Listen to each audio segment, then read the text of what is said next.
अस्सलाम वालेकुम viewers and readers, कैसे हैं आप सब। उम्मीद करती हूँ आप सब बिल्कुल ठीक ठाक होंगे, एकदम खैरियत से होंगे जी। तो वेलकम टू माय चैनल नावल सब।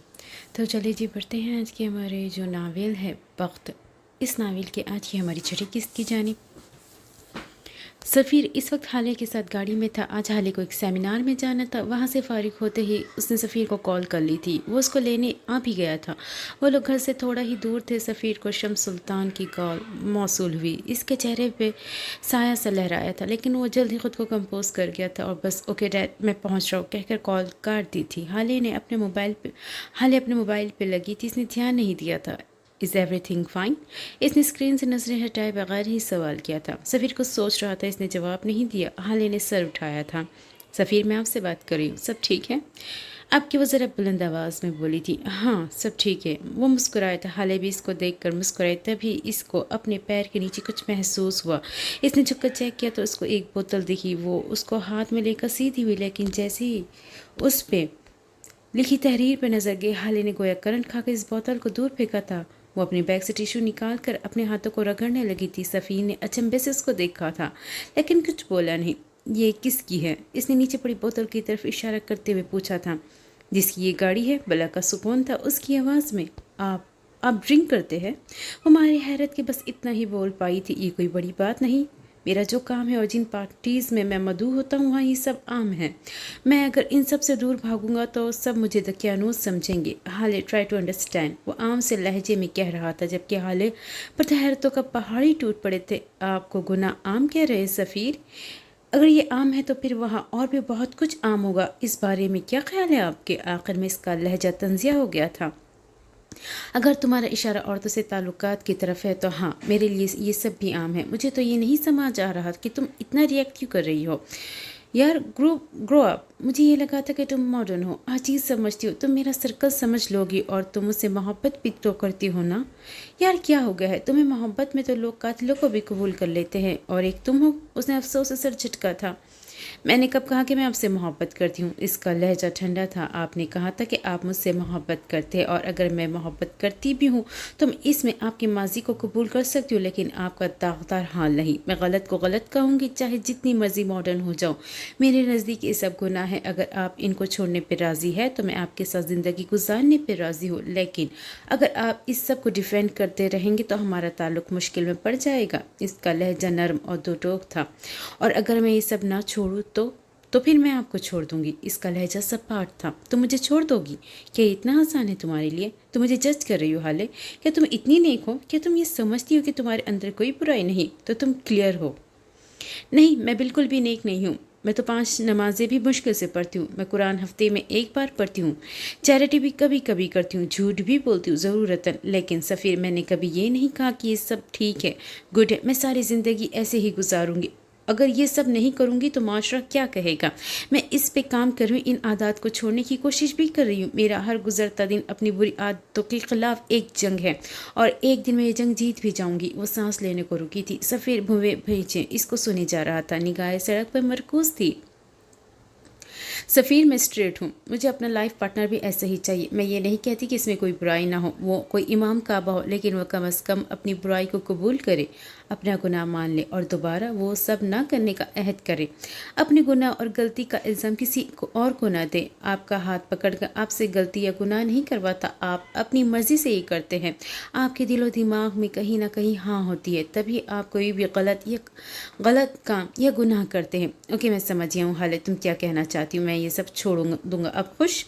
नहीं सफ़ीर, आप नहीं समझे। ये सब आप बस बात ख़त्म करने को कह रहे हैं। आप मेरे लिए सब मत छोड़े, अल्लाह के लिए छोड़े। गुनाह किसी इंसान के लिए नहीं छोड़ा जाता, गुनाह अल्लाह के लिए छोड़ा जाता।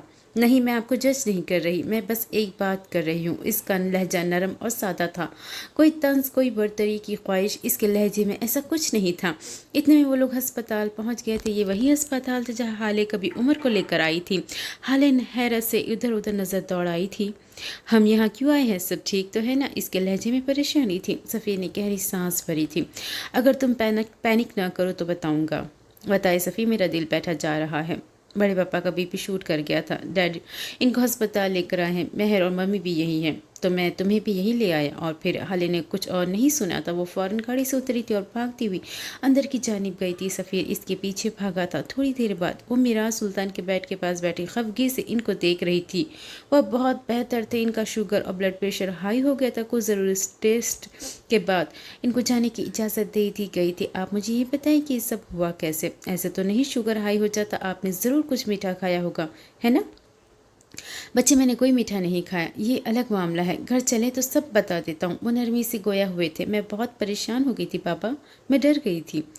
अब मंगनी वाले दिन से कुछ परेशान है बाबा, क्या आप खुश नहीं हैं? मैं खुश हूँ बेटे, लेकिन मैंने तुम्हारे लिए कुछ और सोच रखा था। जहन के नेहा खानों पर एक दराज का सियाह आंखों वाले नौजवान ने दस्तक दी थी। कोई ऐसा जो मुझसे भी ज़्यादा तुम्हारी हिफाजत करता और मुझसे ज़्यादा मोहब्बत और इज़्ज़त देता तुम्हें। लेकिन खैर, वक्त के आगे किसकी चलती है। इसी वक्त इनका सेक्रेटरी फरहाद नॉक करते हुए अंदर आया था। सर, कोई हयात साहब आपसे मिलने आए हैं। वो चौंके थे लेकिन जाहिर नहीं होने दिया। इन्हें 5 मिनट बाद ले आओ, फरहाद से कहकर वो भाले की तरफ मुतवज्जे हो चुके थे। बेटा, अब तुम घर जाओ। अब और अपनी माँ को कुछ न बताना, मैं सफ़ीर के साथ आ जाऊँगा, ठीक? हाले समझ गई थी कि वो इस हयात साहब से अकेले में मिलना चाहते हैं। ख्याल रखिएगा, वो इनका हाथ चूमती बोली थी और फिर अपना बैग उठाकर चली गई थी। महर और फरवा चची वेटिंग रूम में इसका इंतज़ार कर रहे थे। इसको आते देख दोनों खड़े हो गए थे। कैसे है मिराज पापा? महर ने परेशानी से इस्तफसार किया था। ठीक है, बिल्कुल, बल्कि थोड़ी देर तक घर आ जाएंगे। अभी हम सब घर जा रहे हैं। ड्राइवर को कॉल कर दी है आपने? इसने सवाल किया था। हाँ, वो बाहर खड़ा है, चलो चलते हैं। मैडम, आप वही हो ना जो उस दिन अपने शौहर के साथ आई थी? अब कैसे है जी? वो अल्लाह भला करे उनका। जाते जाते मेरे बेटे की स्कूल की फ़ीस के लिए 10,000 दे गए थे। एक अधेड़ उम्र नर्स हाली को गौर से देखती पूछ रही थी। हाली का रंग उड़ सा गया था लेकिन जाहिर न होने दिया। क्या बकवास करो, इसकी अभी शादी भी नहीं हुई। मैंने इसको डपटा था, जबकि फरवा ने सोचती नज़रों से हालत का जायज़ा लिया था। वो फरवा थी, उन्होंने हाले की उड़ी रंगत देख ली थी। मैडम, मेरी आंखें धोखा नहीं दे सकती, मैंने खुद इनको इंजेक्शन लगाया था। जर्द जोड़ा पहन रखा था उन्होंने, मुझे सब याद है। वो औरत तो जैसे अपनी बात मनवाने पे तुल ही गई थी। देखो, हम तुम्हारी शिकायत कर देंगे इंतज़ामिया से, खामोशी से यहाँ से जाओ, तंग ना करो, मैंने झुंझला कर कहा था। वो औरत कुछ बड़बड़ाती हुई चली गई थी। हाले ने सुकून का सांस लिया था, जबकि फरवा मुस्कुराते हुए आगे बढ़ गई थी। इनका जहन किसी और नहज पे सोच रहा था। दूसरी तरफ मिराज सुल्तान अस्पताल के बेड पर नींद दराज थे जब हल्की सी दस्तक इनके कानों में पड़ी। 2 उंगलियों से टक टक की आवाज़, और फिर बगैर अंदर से कोई आवाज़ सुने वो दरवाज़ा खोल कर आ गया था। जब इसको इजाज़त चाहिए ही नहीं होती तो वो दस्तक क्यों देता था? इसने आसिया टी शर्ट के साथ नीली जीन्स पहन रखी थी। सर पे पी कैप, शेव हल्की बड़ी हुई, मोबाइल माथे पे बिखरे हुए, आंखें सपाट सी। अंदर कदम रखते इसने दोनों हाथ जीन्स की जेबों में डाल लिए थे। वो कदम कदम चलता इनके बेड के पास रखी कुर्सी पे बैठ गया था और बोला, कुछ भी नहीं। तुम आजकल मेरी फैमिली के कुछ ज़्यादा ही आसपास नजर आने लगे हो। खैर तो है। इनका अंदाज मशकूक सा था। भूले मत, ये सिर्फ आपकी फैमिली नहीं है, मेरा भी उतना ही हक है इन सब लोगों को देखने और मिलने। खैर ये बताए, आज ये उम्र रसीदा जज साहब ने अस्पताल का रुख क्यों कर लिया? इसका अंदाज लापरवाह सा था, जबकि इसकी आंखों में फिक्र वाज़े थी। जैसे तुम तो नहीं जानते होंगे, जानता तो मैं हूँ, लेकिन फिर भी बीमार का मुंह, उसका हाल सुनना एक अलग चीज़ है। वो साइड टेबल पर रखी दवा की शीशों की जगह आगे पीछे करता बोल रहा था। मेरा सुल्तान से बात करते वक्त उनकी आंखों में नहीं देखता था। इसे शायद डर रहता था कि वो उसकी आंखें पढ़ लेंगे। शम्स ने मेरी ज़मीन बेच दी है। इनके लहजे में गुस्सा और अफसोस बैक बख्तर आए थे। गलत मिस्टर शम्स, गलत। मिस्टर शम्स ने आपकी ज़मीन का बस सौदा किया है, बेची नहीं। अब तक कागजात आपके पास महफूज हैं। चूँकि इस ज़मीन की अटॉर्नी आपके पास है तो कोई कैसे इसे बेच सकता है? आपका भाई पार्टी से मिल सकता है, सौदा कर सकता है, लेकिन बेच नहीं सकता। वो अभी दवाइयों के शीशों के साथ लगा था। तुम्हें कैसे पता? इनके लहजे में हैरत थी और खुशी भी। मुझे सब पता होता ही है, वही बेनियाज लहजा। लेकिन फरहाद ने तो कुछ और ही बताया। फरहाद को ये आधी अधूरी खबर भी मैंने दी थी। वो ऐसे बता रहा था जैसे अभी मेरा सुल्तान इसको कोई तमगा देंगे। और एक बात और, आपका सेक्रेटरी किसी काम का नहीं, ऐसा करे इसको निकाल दे और मुझे उसकी तनख्वाह जितने पैसे दे दिया करें। क्या ख्याल है? वैसे भी इससे ज़्यादा तो आपके काम मैं कर देता हूँ। क्या करोगे इतने पैसे? वो मुस्कुराए थे। पैसों में खेलूँगा, आपको पता है तो मैं कितना पैसा परस्त हूँ। वैसे मैं सोच रहा था कभी कंपनी के चक्कर लगाऊँ। शम्स से कहो ज़रा मेरा हिस्सा तो रखे मेरे हाथ पे। सच हाथ बहुत तंग है आजकल। बदतमीज़, रिलेशनशिप टाइटल नहीं इस्तेमाल कर सकते तो जनाब यासिर ही कह लो। इसने तो जैसे सुना ही नहीं। मिराज ने बात बदल ली थी। मैं हेवन को हाले और हसन के नाम करना चाहता हूँ। हाले की शादी पर इसको ये गिफ्ट देना चाहता हूँ। वैसे भी मैं बूढ़ा हो रहा हूँ, मैं चाहता हूँ कि अव्वा की बागडोर किसी जवान और मजबूत हाथ में दे दूँ।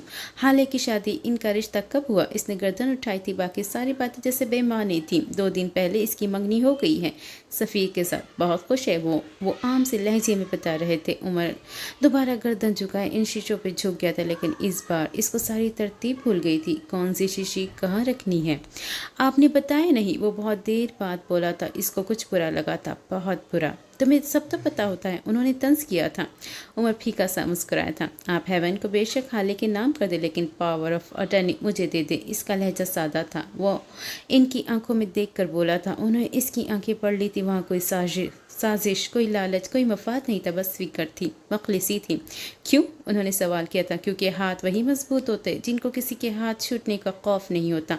मेरे हाथ, उसने दोनों हाथ ऊपर उठाए थे, ये बेखौफ है, ये निडर है, इनके पास खोने को कुछ नहीं।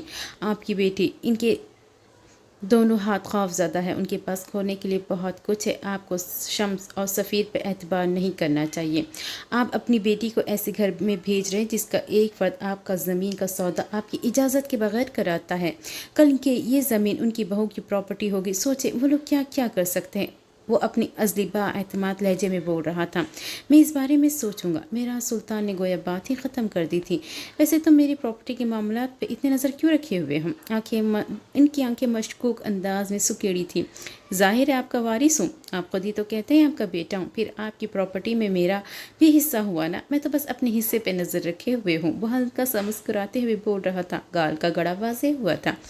एक ढेला नहीं दूंगा मैं तुम्हें, समझे? वो खफगी से बोले थे। देख लेंगे। वैसे मिर्ज़ा के कुछ ज़्यादा ही पुर्जे निकलने लगे हैं। आप इजाज़त दे तो गवर्नर हाउस की हवा खिलवाऊँ उसको, या फिर 2 दिन के लिए उठवा लेते हैं? क्या ख्याल है? मेरा सुल्तान ने इसको अफसोस से देखा था। जब मैं तुमसे पहली बार मिला था तब तुम ऐसे तो नहीं थे उमर। तुम क्या बनते जा रहे हो? इनके लहजे में रंज सा था। वो तलखी से मुस्कुराया था। जानता हूँ मैं मासूम था, है ना? इस दुनिया में आपको कदम कदम पे भेड़िए मिलेंगे जज साहब। इन भेड़ियों से मुकाबला करने के लिए इनसे बड़ा भेड़िया बनना पड़ता है। मैंने भी बस वही किया। मैं अब वो मासूम उम्र नहीं रहा। अब मैं एक ऐसा भेड़िया बन गया हूँ। अगर किसी से ज़रा भी खतरे की बूम महसूस हुई तो चीर फाड़ दूंगा। मुझे ऐसा वक्त ने बनाया है जज साहब। कोई भी शौक से ऐसा नहीं बनता। इनको देख नहीं रहा था। इनकी नज़रें अपने जॉगर्स पे जमी थी। कहा ना, वो इनकी तरफ देखकर बात ही नहीं करता था। खैर, शादी कब कर रहे हो? आपकी इतला के लिए अर्ज़ है कि मुझे एक लड़की पसंद है। कुछ दिनों में मैं इसको प्रपोज करूंगा शादी के लिए। देखते क्या होता है। उसका लहजा आम था, लेकिन उसकी आंखें इनमें अलवाई सी चमक थी। मेरा सुल्तान खुश हुए थे, बेहद खुश। तुम्हें यकीन है वो हाँ कर देगी? मुझे यकीन है वो ना कर देगी। वो फ़ौरन से पहले बोला था। इनकी खुशी मांद पड़ गई थी, जोश ठंडा पड़ गया था। तो फिर प्रपोज करने का मतलब? उन्होंने दांत कचकचाए थे। मैं रिस्क लेना चाहता हूँ ताकि बाद में पछतावा ना रहे कि मैंने अपने लिए कुछ नहीं किया। मुझे भी साथ ले चलो, मैं उसको देख ही लूँगा, शायद मेरी बात करने से मान जाए। आपसे बात ही तो नहीं करवा सकता। वो इतना हल्का बड़बड़ाया था कि बामुश्किल खुद सुन पाया हो। कुछ कहा? जी मैंने कहा कि आप जैसे उम्र रसीदा लोगों का हम जैसे जरी जवानों के साथ क्या काम। वैसे सुना है इस जरी जवान को जब गोलियां लगी थी तो एक लड़की इसको कंधे पे डालकर अस्पताल ले गई थी। उन्होंने मुस्कुराहट दबाई थी। मैंने तो ये भी सुना है जज साहब कि उनकी महबूब बीवी नाराज़ है, इसलिए वो आजकल ज़रा उखड़े उखड़े रहते हैं। उसने भी ताक का निशाना लगाया था। अभी वो कुछ कहते कि सफ़ीर और बख्श दरवाज़ा खोल के अंदर दाखिल हो। मैंने पी कैप चेहरे पे आगे को कर ली और लंबे लंबे डग भरता वहाँ से निकल गया। सफ़ी ने इसको जाते देखा था। बख्श के हाथ में कुछ दवाइयों के शॉपर थे। इसने भी मुड़ कर इस सियाह शर्ट वाले नौजवान को देखा था। ये कौन था बड़े पापा? है एक बहुत करीबी। तुम नहीं जानती बेटे। सफ़ी ने मज़ीद कोई सवाल नहीं किया था। वो खामोशी से इनको उठाने लगा था। इनको घर जाना था। यूसुफ सुल्तान अपने किसी दोस्त की इयादत को गए हुए थे। जब वापस आए तब तक महर, हाले और फरवा के साथ घर आ चुकी थी। दादा जान लॉन में बैठे थे, जबकि महर इनके और अपने लिए चाय बना कर ले आई थी। फरवा और हसीना बेगम भी इस वक्त लॉन में मौजूद कुर्सियों पर बैठी थी। वो अपने वादे के मुताबिक इसके साथ सुबह वॉक भी करते, चाय भी पीते, इसका लायक खाना भी खाते। गर्ज इन दोनों के दरमियान कशीदगी ख़त्म हो चुकी थी। जिस तरह घर वालों ने इनकी नाराज़गी पे सवाल नहीं उठाया था, बिल्कुल उसी तरह सुल्तान मंजिल के मकी इस सुलह पे भी खामोश थे। महन यूसुफ सुल्तान के लिए चाय बनाकर कब इनको थमाया था। इस वक्त हाले लॉन की जानिब आई दिखाई दी हाले को देखकर दादा जान की आंखें चमक उठी थी। वो अब इनके नज़दीक आ गई थी। दादा जान ने हमेशा की तरह इसके लिए अपने बाजू वा किए थे। महर का थमाया हो कप उन्होंने मेज़ पे रख दिया था। हाले इनके पास आते ही झुककर इनके गले लग गई थी। मेरा सुकून यूसुफ सुल्तान पूरा सायतई ते कुर्बान विंजे मेरे आल औलाद थी घोड़ा मेरा सुकून यूसुफ सुल्तान का पूरा पूर तुम पे कुर्बान इसकी आल औलाद तुम पे वारी जाए। मेरे को मक्खन लांदे पे हो तिस्सा सब समझ आंदा है मेरे को। मुझे मक्खन लगा रहे हैं आप, सब समझती हूँ मैं। वो इनसे अलग होते हुए इनके साथ रखी कुर्सी पे बैठती बोली थी। फरवा ने महर को देखा था। इनकी आंखों में तमस्कुर था, गोया कह रही हो वो हाले के होते हुए तुम्हें नहीं देखेंगे। महर ने नज़रों का जाविया बदल दिया था। महर माँ हाले के लिए भी चाय बना दो। वो उसकी तरफ देखे बगैर बोले थे। हाले को होते हुए वो किसी को कैसे देख सकते थे। हसीना इन सब से बेनिया चाय के घूंट घूंट अपने हलक में उतार रही थी। मैं चाय नहीं पीऊँगी दादा जान, कॉफ़ी का कह यूँ नरगिस को आती ही होगी, फिर मैं भी चाय नहीं पीऊँगा। उन्होंने मेज़ पर रखा कप थोड़ा और दूर रख दिया। महर को लगा जैसे उन्होंने चाय का कप नहीं महर को बीच से हटा दिया, लेकिन खामोश रही। हाले तुम्हारे पापा अभी तक क्यों नहीं आए बेटा? हसीना ने गर्दन मोड़ कर पूछा था। हाले ने कुछ कहने को मुंह ही खोला था कि फरवा बोल पड़ी। आपके मीराज सुल्तान साहब ने मेरे शौहर शम्स सुल्तान को पूरी फैक्ट्री के सामने हाथ उठाया और फिर अपना ही ब्लड प्रेशर और शुगर हाई करवा कर अस्पताल पहुंच गए। महर और हाले वहीं से तो आई है। अभी और मेरा बेटा अभी तक भाई साहब की चाकरी में मसरूफ़ है। मेरी होने वाली बहू ने बताया नहीं क्या आपको? वो बस ज़ाहिर मुस्कुराते हुए कांटदार लहजे में बोल रही थी। हाले ने बेख्तियार माथे को हाथ लगाया था, जबकि यूसुफ सुल्तान और हसीना को तो जैसे सांप सूंघ गया था। महर बगैर कुछ बोले दादा जान की छोड़ी हुई चाय पीने लगी थी। इसका दिल जल रहा था। चाय बदमज़ा और ठंडी हो चुकी थी, लेकिन इसको फ़र्क ही ना पड़ता हूँ। इस वक्त शम्स की गाड़ी पोर्च में रुकी थी। वो लंबे लंबे डग भरते अंदर की जानिब जा रहे थे। फरवा भी उठकर इनके पीछे चली गई थी। वो जख्म शेर की तरह अपने कमरे में यहाँ से वहाँ चक्कर लगा रहे थे। कोट उतार के दूर फेंक दिया था। चेहरे पे बेतहाशा गुस्सा था। ड्रेसिंग की आधी चीज़ें ज़मीन की नज़र हो चुकी थी। वो बार बार चेहरे पे हाथ फेर कर खुद को पुरसुकून करने की कोशिश करते। इसी वक्त फरवा कमरे में दाखिल हुई। उनको देख शम्स ने चेहरे के जाविये बिगाड़े थे। मैं इस वक्त तुम्हारी मकरू शक्ल नहीं देखना चाहता, बेहतर होगा तुम यहाँ से दफ़ा हो जाओ। वो अपने लहजे को बामुश्किल नॉर्मल रखते बोले थे। 1000 वो बाजू सीने पे बांधे अजीब से लहजे में बोली थी। शम्स ने रुक अचंभे से उन्हें देखा था। 1000 लोगों के सामने उन्होंने तुम्हारे मुंह पे थप्पड़ मारा, तुम्हें गालियाँ दी। उनकी आंखों का तमस्कुर शम्स ने खुद को जिल्लत की अदा गहराइयों में डूबता महसूस किया। उस दिन तुमने सफ़ीर के रिश्ते के लिए हाँ इसीलिए की थी कि तुम्हें हाले का हिस्सा भी मिले। तुम जानते थे कि हाले के हिस्से में हेवन भी आएगा और वो ज़मीन भी। तुमने अपने बेटे को बेचा। शम्स तुम कैसे कर सकते हो ये? तुम इतने लाची हो, इतने इमोशनलेस कैसे हो गए? शम्स चंद लम्हे खामोशी से इनको देखते रहे और जब बोले तो उनके लहजे में आँख से तपिश थी। 20 साल पहले उस होटल रूम में जो कुछ मैंने देखा उसने मेरे इमोशंस नोच लिए। उस मंज़र ने मेरे दिल से मोहब्बत नोच ली। उस दिन से लेकर आज तक मैं सिर्फ़ और सिर्फ अपनी ज़ात और पैसे के लिए जीता हूँ।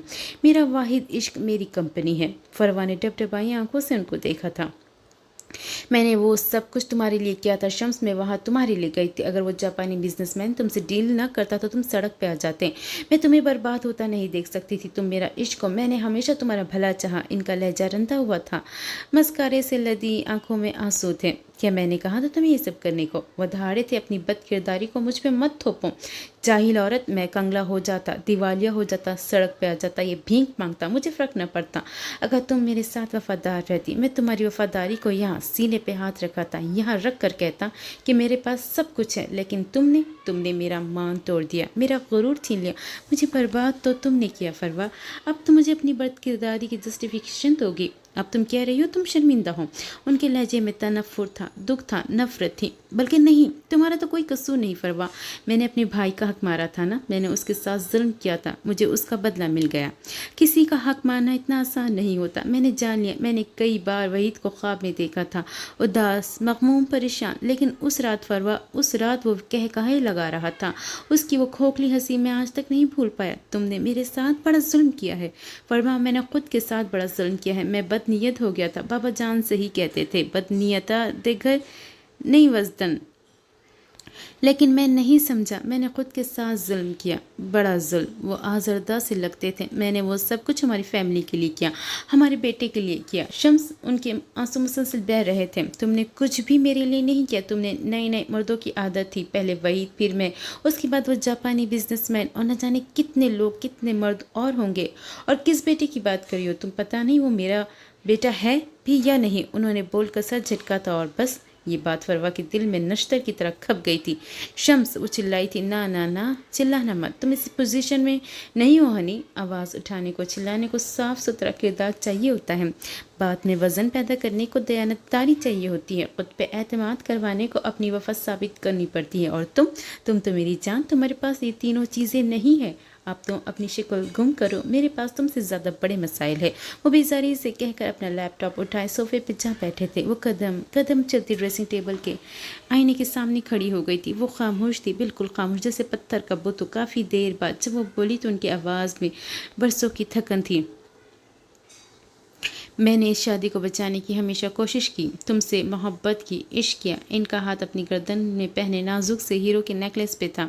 تمہارے لیے سب کچھ کیا، یہاں تک کہ خود کو بھی بیچ دیا۔ اب وہ نیکلس پہ ہاتھ پھیر رہی تھی، بہت نرمی سے، بہت محبت سے، نرمی سے۔ مجھے لگا تم ہمارے بیٹے کی وجہ سے اس تعلق کو نبھا رہے ہو، لیکن نہیں، تم تو اس کو اپنی اولاد ہی نہیں مانتے۔ تم تو سب یوسف سلطان کو، ساری اولاد کو اپنا بھرم بہت عزیز ہے۔ تم مجھے اس لیے نہیں چھوڑتے کیونکہ تمہارا بھرم ٹوٹے گا۔ تمہاری چوائس پہ بات آ جائے گی۔ وہ نگی، اس نے وحاج کی مہاریں برداشت کی، لیکن کبھی ایک روپیہ بھی مانگ کر نہیں لیا۔ اس کو بھی اپنا بھرم رکھنا تھا، اور وہ دی لیجنڈری میراث سلطان، ان کی بیوی، ان کو تو یہ تک نہیں پتا ہوتا ہے کہ ان کا شوہر مرا یا زندہ ہے، لیکن وہ اف تک نہیں کرتے۔ تم لوگوں کی گردن نہیں جھکتی، اکڑ نہیں ٹوٹتی، لیکن اس بار گردن بھی جھکے گی، اکڑ بھی ٹوٹے گی۔ اس بار میں تمہاری شہرت کاٹوں گی۔ اور انہوں نے اتنی زور سے کھینچ کر نیکلس گردن سے اتارا تھا کہ ہلکی ہلکی خراشیں پڑ گئی تھی، گردن سرخ ہونے لگی تھی۔ یہ نیکلس تم نے مجھے ہماری شادی پہ دیا تھا، آج ہماری شادی ختم ہو گئی، ہم دونوں کا تعلق ختم ہو گیا۔ ان کی آواز میں کرب تھا، آنکھیں خشک، ایسے جیسے دریا خشک ہوتے ہوں۔ شمس خاموش مگر چپتی نظروں سے اس کی پشت کو دیکھ رہے تھے۔ میں نے تم سے، مہر سے اور سفیر سے بہت محبت کی، لیکن تم سب نے مجھے دکھ دیے۔ سفیر نے میری بات نہ مان کر، مہر نے اپنی مرضی کر کر، اور تمہاری دکھوں کا کوئی حساب نہیں میرے پاس۔ شمس، تم نے مجھے سب سے زیادہ تکالیف دی ہے، بہت ہرٹ کیا تم نے مجھے، لیکن وہ اب ان کی طرف مڑی تھی۔ لیکن میں شمس، میں کبھی تم لوگوں کو نہیں چھوڑوں گی، میں تمہاری گناہ چھپاؤں گی، میں تم لوگوں کو پروٹیکٹ کروں گی، تمہاری غلطیاں معاف کروں گی، تم سب کو تمہارے برے وقت سے کھینچ نکال کر لاؤں گی۔ میں تم سب کا ساتھ دوں گی، ہر وقت، ہر معاملے میں، ہر جگہ میں تمہارے ساتھ رہوں گی، سائے کی طرح، گناہوں کی طرح، فرشتوں کی طرح، شیطان کی طرح۔ مجھے جو بننا پڑا میں تم تینوں کے لیے بنوں گی۔ اس رات تم نے ہوٹل روم میں جو دیکھا، میں اس کے لیے شرمندہ نہیں ہوں۔ اگر دوبارہ موقع ملا، اگر دوبارہ تم پہ وقت پڑا، تو پھر میں وہی سب کروں گی، کیونکہ میں تم تینوں سے محبت کرتی ہوں۔ تمہیں ہیون چاہیے نا، میں تمہیں لا کر دوں گی۔ مہر کو سفیر اور یوسف سلطان چاہیے، مہر کو سفیر اور یوسف سلطان چاہیے، میں لا کر دوں گی۔ ان کے رکے ہوئے آنسو پھر سے بہنے لگے تھے۔ شمس نے ناگواری سے سر جھٹکا تھا۔ تمہارا حسن اور جوانی تو ڈھل گئی، اب کیا بیچو گی؟ میں تمہیں وارن کر رہا ہوں فروا، میرے معاملات سے دور رہو ورنہ اچھا نہیں ہوگا۔ ہاں، مجھے ہیون چاہیے، میں لکھ کر رہوں گا، بہت کر لی غلامی، اب میں اپنی سلطنت بناؤں گا۔ تمہیں پتہ ہے میں نے بھائی جان سے بھی جھوٹ کہا کہ میں نے اس زمین کا سودا 5 گنا زیادہ میں کیا تھا۔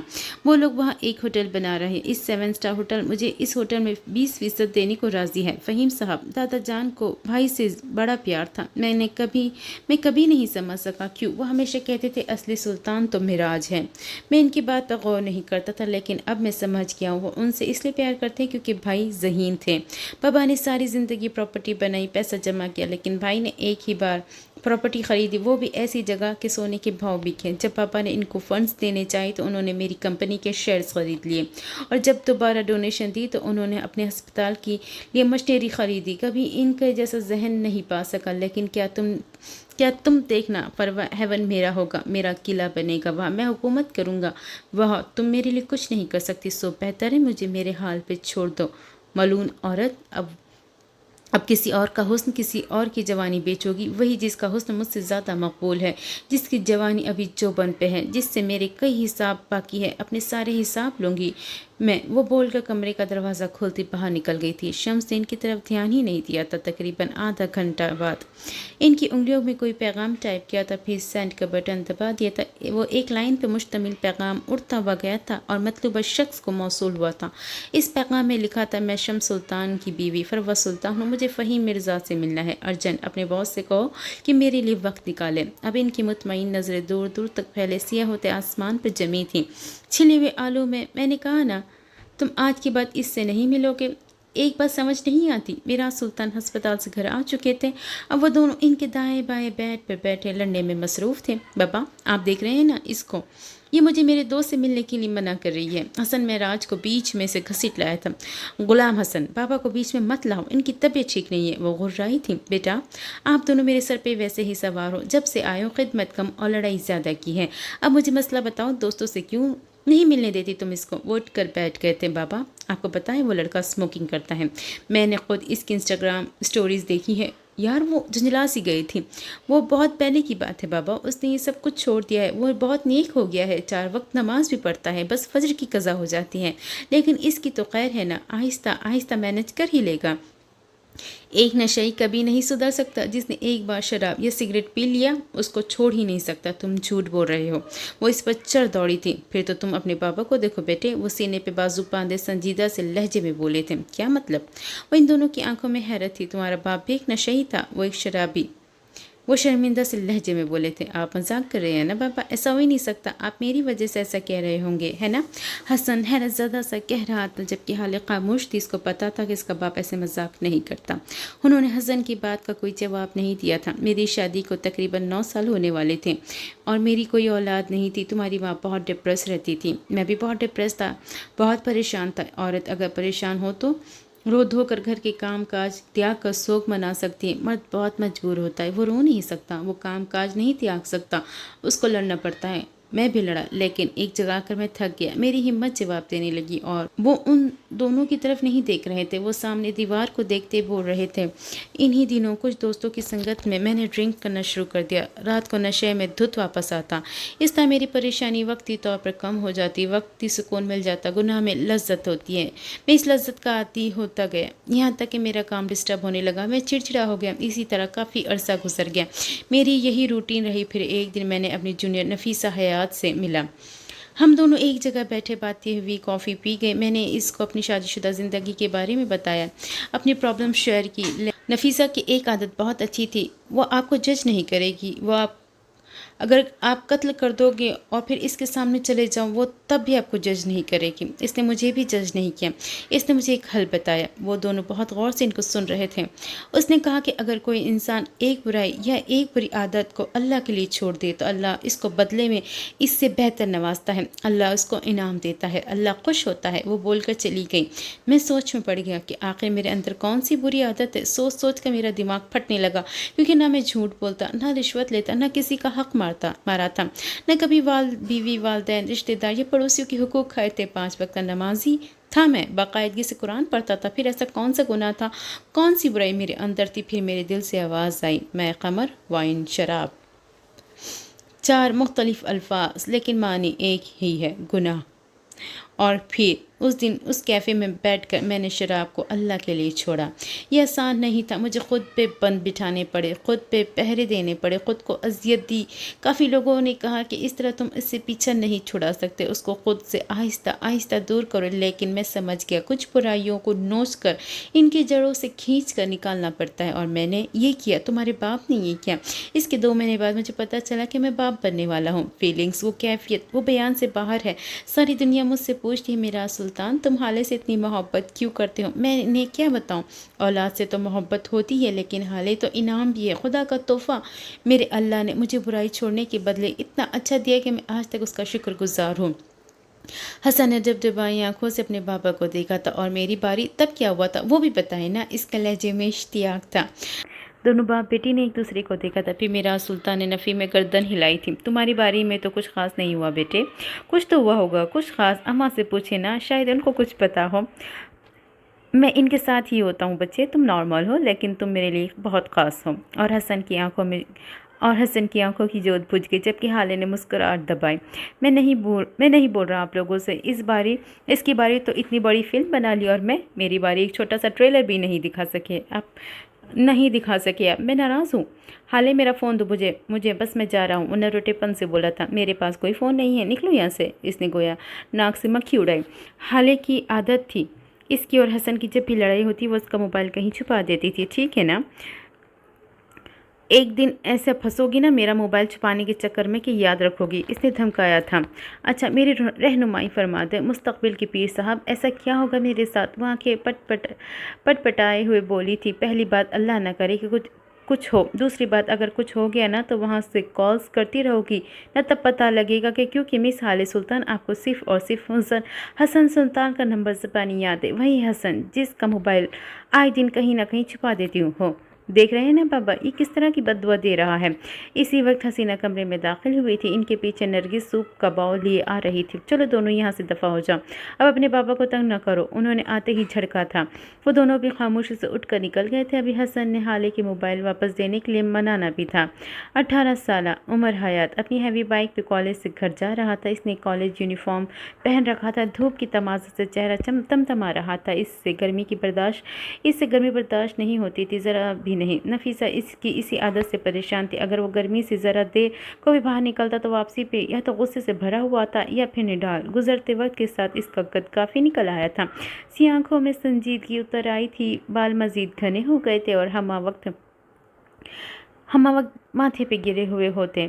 اس کے ہاتھ کی نسیں ابھری تھی اپنی جسامت کی وجہ سے۔ اپنی عمر سے وہ 1-2 سال بڑا ہی لگتا تھا۔ وہ اپنے گھر سے ذرا دور ہی تھا جب ایک گرلز کالج سے گزرتے ہوئے ایک لڑکی اس کی بائک کے سامنے آ کر ٹھہر گئی۔ اگر وہ بروقت بائک کو نہ سنبھال لیتا تو آج اس لڑکی یا عمر میں سے کوئی ایک ہی بچتا۔ وہ حسب معمول غصے میں آ گیا تھا۔ وہ بائک کو اسٹینڈ پہ لگا کر اتر آیا تھا۔ اب وہ اس لڑکی کے سامنے کھڑا تھا۔ وہ لڑکی سیاہ رنگ کے عبایا میں ملبوس تھی۔ یہ کیا حرکت تھی بیوی، آپ کو دیکھ کر چلنا چاہیے، اگر آپ کو لگ جاتی تو ہم دونوں کتنی مصیبت میں پھنس سکتے تھے۔ آپ کو اندازہ بھی ہے اس کا لہجہ تیز نہیں تھا، وہ بس جھنجھلایا ہوا تھا۔ عمر میں اقصیٰ ہوں۔ اس لڑکی کی باریک سی آواز پہ عمر کے تنے اعصاب ڈھیلے پڑے تھے۔ تم یہاں کیوں کھڑی ہو؟ اب تک گھر کیوں نہیں گئی؟ تمہاری چھٹی کو تو کافی ٹائم گزر گیا ہے۔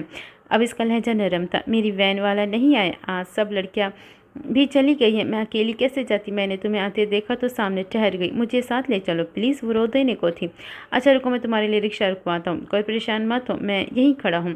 اس نے تسلی دی تھی اور رکشہ ڈھونڈنے سڑک کی جانب بڑھنے لگا تھا کہ اکثر نے اس کو پیچھے سے پکارا، نہیں عمر تم مجھے اپنے ساتھ لے چلو، ابا مجھے مار دیں گے اگر ذرا بھی دیر ہو گئی، وہ میرا کالج بند کر دیں گے، پلیز تم مجھے اپنے ساتھ لے چلو۔ وہ اب رو دینے کو تھی۔ اچھا رکو میں تمہارے لیے رکشہ رکواتا ہوں، کوئی پریشان مت ہو، میں یہیں کھڑا ہوں۔ اس نے تسلی دی تھی۔ رکشہ ڈھونڈنے سڑک کی جانب بڑھنے لگا تھا کہ اکثر نے اس کو پیچھے سے پکارا، نہیں عمر تم مجھے اپنے ساتھ لے چلو، ابا مجھے مار دیں گے اگر ذرا سی بھی اور دیر ہو گئی، وہ میرا کالج بند کر دیں گے، پلیز تم مجھے اپنے ساتھ لے چلو۔ اب وہ رونے لگی تھی۔ عمر تذبذب میں پڑ گیا، لیکن میرے پاس تو بائک ہے، میں تمہیں اس پہ کیسے لے جاؤں؟ سارا محلہ باتیں کرے گا، یہ تمہارے لیے مناسب نہیں ہے۔ ندیم بھائی ویسے بھی مجھے پسند نہیں کرتا۔ اف اب تم رو تو مت۔ وہ عجیب صورتحال میں پھنس گیا تھا۔ تمہیں اللہ کا واسطہ ہے مجھے ساتھ لے چلو، ابا مجھے مار دیں گے۔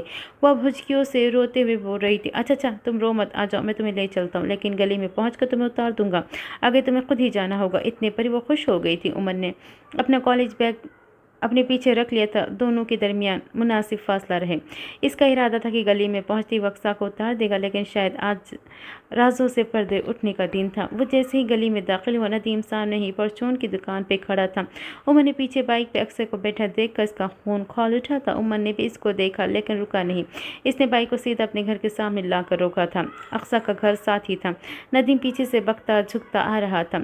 اقصیٰ کا خون خشک ہونے لگا تھا۔ تم مجھے وہیں اتار دیتے ہیں عمر، ابا تمہیں نہیں چھوڑے گا۔ اب وہ سخت پریشان تھی۔ تم گھر جاؤ، ندیم بھائی کو میں دیکھ لیتا ہوں۔ وہ سنجیدگی سے بولا تھا۔ تب تک ندیم بھی وہاں پہنچ گیا تھا۔ عمر کو دیکھتے اس کے قریب آیا اور کھینچ کر ایک تھپڑ عمر کے چہرے پہ دے مارا۔ اس نے بھی ایک थप्पड़ मारने को हाथ ऊपर किया था कि उमर ने बर वक्त उसका हाथ पकड़ लिया। उसका चेहरा सुर्ख हो गया था। जुर्रत कैसी हुई तुम्हारी मुझ पे हाथ उठाने की? वो गुर्राया और नदीम को दोनों हाथ से धक्का दिया। उमर जवान था, सेहतमंद था। एक ही धक्के से नदीम लड़खड़ाता हुआ दूर जा गिरा। चीख पुकार की आवाज़ पे महल्ले के लोग निकल निकल के आ रहे थे। नदीम की बीवी सीने पे 2 हथड़े मार कर लोगों को जमा कर रही थी। नदीम दोबारा उठ कर आया और उमर को गालियाँ बकने लगा था। अरे गंदा खून न जाने कहाँ से उठा कर ले आई नफीसा, अभी हमारे घरों की इज्जतों पे हाथ डालने लग गया है। इसने मेरी बेटी को अगवा करने की कोशिश की है, मेरी बेटी की इज्जत पे हाथ डाला है। वो चीख चीख कर लोगों को हजूम बता रहा था। बकवास करते हो तुम, झूठे ये, मैंने बस तुम्हारी बेटी को लिफ्ट दी है। पूरा महल्ला गवाह है, सब ने इसको मेरे साथ आते देखा है। वो अपनी मर्जी से मेरे साथ आई थी। बुलाओ उसको, पूछो। उससे बरहमी से बोला। अरे तुम सब तो जानते हो ना मेरी बेटी कैसी पासा है। ये और ये तो है ही गंदा खून। अरे इसके माँ बाप का भी कुछ पता नहीं, न जाने कहाँ से उठा कर लाई थी इसको नफीसा। वो अब भी चीख रहा था लेकिन उमर के कान साई साई करने लगे थे। मैं अपनी माँ का बेटा हूँ। इसने उन लोगों से ज़्यादा खुद को यकीन दिलाया था। कौन सी अम्मा, कौन सी माँ? हाँ, तुझे तो कोड़े की ढेर से उठा कर लाई थी नफीसा। अल्लाह जाने किसका गुनाह हमारे सर पे थोप दिया, मेरी बेटी की इज्जत खराब कर दी। हम तो किसी को मुँह दिखाने के लायक नहीं रहे। या अल्लाह, अब हम कहाँ जाएंगे? कौन करेगा हमारी बेटी से शादी? नदीम की बीवी अब ज़मीन पर बैठकर ज़ोर ज़ोर से चीख रही थी। नदीम अलग से उमर को गालियाँ दिए जा रहे थे। सबको नदीम की बात पे एतबार था, किसी को उमर पे यकीन नहीं था। खाला कुछ नहीं हुआ, तुम्हारी बेटी की इज्जत वो पाक है, खुदा की कसम मैंने कुछ नहीं किया, मैंने बस उसको लिफ्ट दी है। क्यों अपनी बेटी की इज्जत यहाँ उछाल रहे हो? वो शरीफ लड़की है, कुछ तो खुदा का खौफ करो। वो गुस्से और अफसोस के मिले जुले तासुरात लिए बोल रहा था, अपनी सफाई दे रहा था। उसको इस वक्त अंदर बैठी उस लड़की की फिक्र थी। नफीसा तो थी ही गाली। इस वक्त हुजूम में किसी ने नफीसा को गाली दी थी और बस उमर के सब्र की हद खत्म हो चुकी थी। इसने नीचे पड़ी ईंट उठाई और इस आदमी को दे मारी। वो दर्द से दोहरा होकर गिर पड़ा। इसके सर से खून बह रहा था। उमर इसके ऊपर बैठकर इसको ईंट के साथ मारे गया। मेरी माँ को गाली दी, जुर्रत कैसी हुई? मैं तुम्हें जान से मार दूंगा, जिंदा नहीं छोड़ूंगा। वो जुनूनी सा हो गया था। हिम्मत कैसी हुई मेरी माँ के बारे में बोलने की? तुम सब लोग जलते हो मेरी माँ से। वो एक खुद मुख्तार औरत है और यही बात तुम लोगों को हजम नहीं होती, इसीलिए इल्ज़ाम लगाते हो मेरी माँ पे। कई लोग उसके हाथ से ईंट लेने की कोशिश कर रहे थे, कोई उसको हटा रहा था, लेकिन वो जुनूनी बना इस आदमी को मारे जा रहा था। कोई नहीं जलता। तेरी माँ से जाकर पूछ अपनी माँ से कि कौन है तेरा बाप, किसकी औलाद है तू? यहाँ मर्दान की दिखा रहा है, इतना मर्द है तो जाकर अपने बाप का पता तो लगा। बल्कि तेरे जैसे को तो ना जाने कितने बाप होंगे। नदीम ने जहर उगला था। उमर खून से तर हाथों के साथ उठा और जख्मी शेर की तरह नदीम पे झपटा। लाते, मुक्के, थप्पड़, उसको जो समझ आता था उसको मारे जाता। वो कराटे चैंपियन था। इसने कई ऐसे कोर्सेज कर रखे थे। वो बाकायदगी से जिम जाता था। उन लोगों से निपटना उसके लिए इतना मुश्किल नहीं था, लेकिन उनकी ज़बानें नहीं बंद कर सकता था। हुजूम में से कई इसकी माँ के बारे में बात कर रहे थे, कोई इसके बाप का पूछ रहा था, कोई गाली दे रहा था, लेकिन वो बस यही पुकारे जा रहा था, मैं उमर हयात हूँ, मैं अपनी माँ का बेटा हूँ, तुम सब झूठे हो। इसके घर का दरवाज़ा तोड़ो, निकालो इसकी माँ को बाहर, आज देख लेंगे उसको भी। ये नदीम का भाई था जो उमर के घर के दरवाजे के जाने पड़ा। सिंध के लोगों में किसी के घर का दरवाज़ा तोड़ना या घर में घुसना बहुत बड़ी बात समझी जाती है। इस पे कत्ल तक हो जाते, ये इनकी इज्जत का मामला बन जाता है। उमर ने नदीम को दूर धकेला। अब वो इसके भाई की जानी पड़ा था। मेरे घर के दरवाजे को हाथ मत लगाना। वो गुर्राया था। क्यों तेरी वो गाली? माँ घर पे क्यों छुपी बैठी, ज़रा निकल कर आए ना। हम भी तो इससे पूछे, तेरा जैसा बदजात कहाँ से उठा कर लाई? किस बाप का खून है? या तो फिर कितने बाप है तेरे? वो बके गया। इसने जैसे ही उमर के घर का दरवाजे को हाथ लगाया था, उमर ने एक ही जस्त में इस तक पहुंचा था। इसका वही हाथ उसकी कमर की जानिब मोड़ दी। इतनी ज़ोर से झटका दिया कि हड्डी टूटने की आवाज़ आई थी। नदीम सड़क पर पड़ा किरा रहा था। इसकी बीवी इसके पास बैठी उमर और नफीसा को बददुआएं दे रही थी। जिस आदमी ने नफीसा को गाली दी थी उसकी हालत बहुत ख़राब हो चुकी थी। नदीम का भाई का बाजू टूट गया था, लेकिन उमर का गुस्सा, गम किसी तौर पर ख़त्म न होता था। अब वो अपने दरवाजे पे खड़ा किसी मुहाफिज की तरह वहाँ खड़ा गुर्रा रहा था, मैं उमर हयात हूँ, नफीसा हयात का बेटा। यही मेरा ख़ानदान है और यही मेरा नाम है। मैं अपनी माँ का बेटा हूँ। मैं खुदा को हाजिर नाज़िर जान कर कहता हूँ, मैं नदीम की बेटी से किसी किस्म की कोई बदतमीज़ी नहीं की। मैंने इसकी इज्जत पे हाथ नहीं डाला। वो पाक है, बाकिरदार है। तुम लोगों को अगर यकीन नहीं आता तो यही सच है, और अगर नहीं आता तब भी यही सच है। आज से कई साल पहले नफीसा भी अपने दरवाजे पे खड़ी होकर इसी तरह धाड़ रही थी। आज वो मंजर एक बार फिर ताज़ा हुआ था। इसी वक्त पुलिस मोबाइल वहाँ आकर रुकी। 3-4 सिपाही और एक ASI मुस्तैदी से पुलिस मोबाइल से बाहर निकले थे। मोहल्ले वालों ने शोर मचा मचा कर हंगामा खड़ा कर दिया। उन्होंने पुलिस से उमर को गिरफ्तार करने को कहा। पुलिस की पूछने पर उमर ने बस इतना ही कहा, इन लोगों ने मेरी मां को गाली दी, मैंने इनको मारा है, मैं कबूल करता हूं। वह संजीदगी से कहकर पुलिस मोबाइल में बैठ गया था। जख्मियों को अस्पताल ले जाया जा रहा था। उमर के हाथों में अब भी खून लगा था, इसकी वर्दी पे भी खून के छींटे थे। थाने में ले जाकर इसको लॉकअप में बंद कर देगा, लेकिन FIR नहीं काटी गई थी। पुलिस ने इसको किसी को फ़ोन करके बुलाने को कहा था। इसने जरी को कॉल करवाई थी। जरी को आए अभी 2 घंटे हो गए थे। वो आकर जा भी चुकी थी, लेकिन नफीसा का कोई पता नहीं था।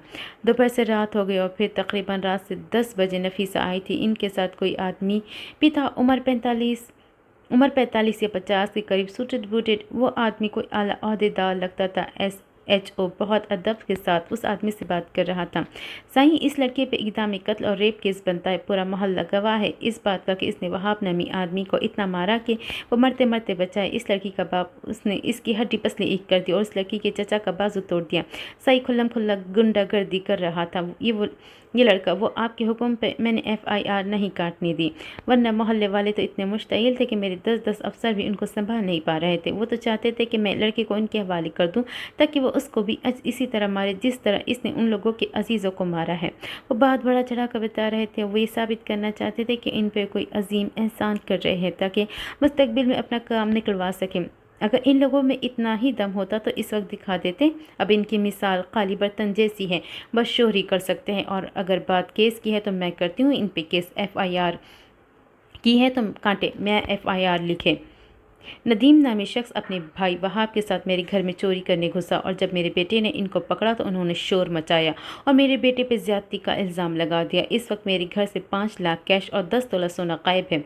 और वो तीसरा आदमी, इस पे लिखे कि अब वो तीसरा आदमी हर दूसरे दिन कोई ना कोई औरत उठा कर लाता है और अपने घर में अयाशी करता है। इसका घर मेरे घर के बिल्कुल साथ है। मेरा घर आज बंद था, मैं शहर से बाहर थी और मेरा बेटा कॉलेज गया था। इस आदमी ने ये मौका गनीमत जाना और यही अमल मेरे घर के बाहर दौड़ाया। इस अमल में नदीम और वहाब दोनों शामिल थे। तो जब मेरा बेटा घर आया और इस आदमी को यही अमल करते देखा, वो मुश्तइल हो गया और जब इसको घर से निकालने लगा तो इसने मेरे बेटे पे हमला कर दिया। और फिर मेरे बेटे ने जो कुछ भी किया सेल्फ डिफेंस में किया। और रही बात उस लड़की की, तो लिखे वो लड़की रोज़ मेरे बेटे को मोहब्बत भरे रुक़े भेजती थी और उसको वरगलाने की कोशिश करती थी। और जब मेरे बेटे ने इसकी पेशकदमी ठुकरा दिया तो वो लड़की ने ओछे हथकंडों पे उतर आई। वो दबा दबा सगुर्रा रही थी। बीबी खुदा का खौफ करे, वो लड़की बाकिरदार है।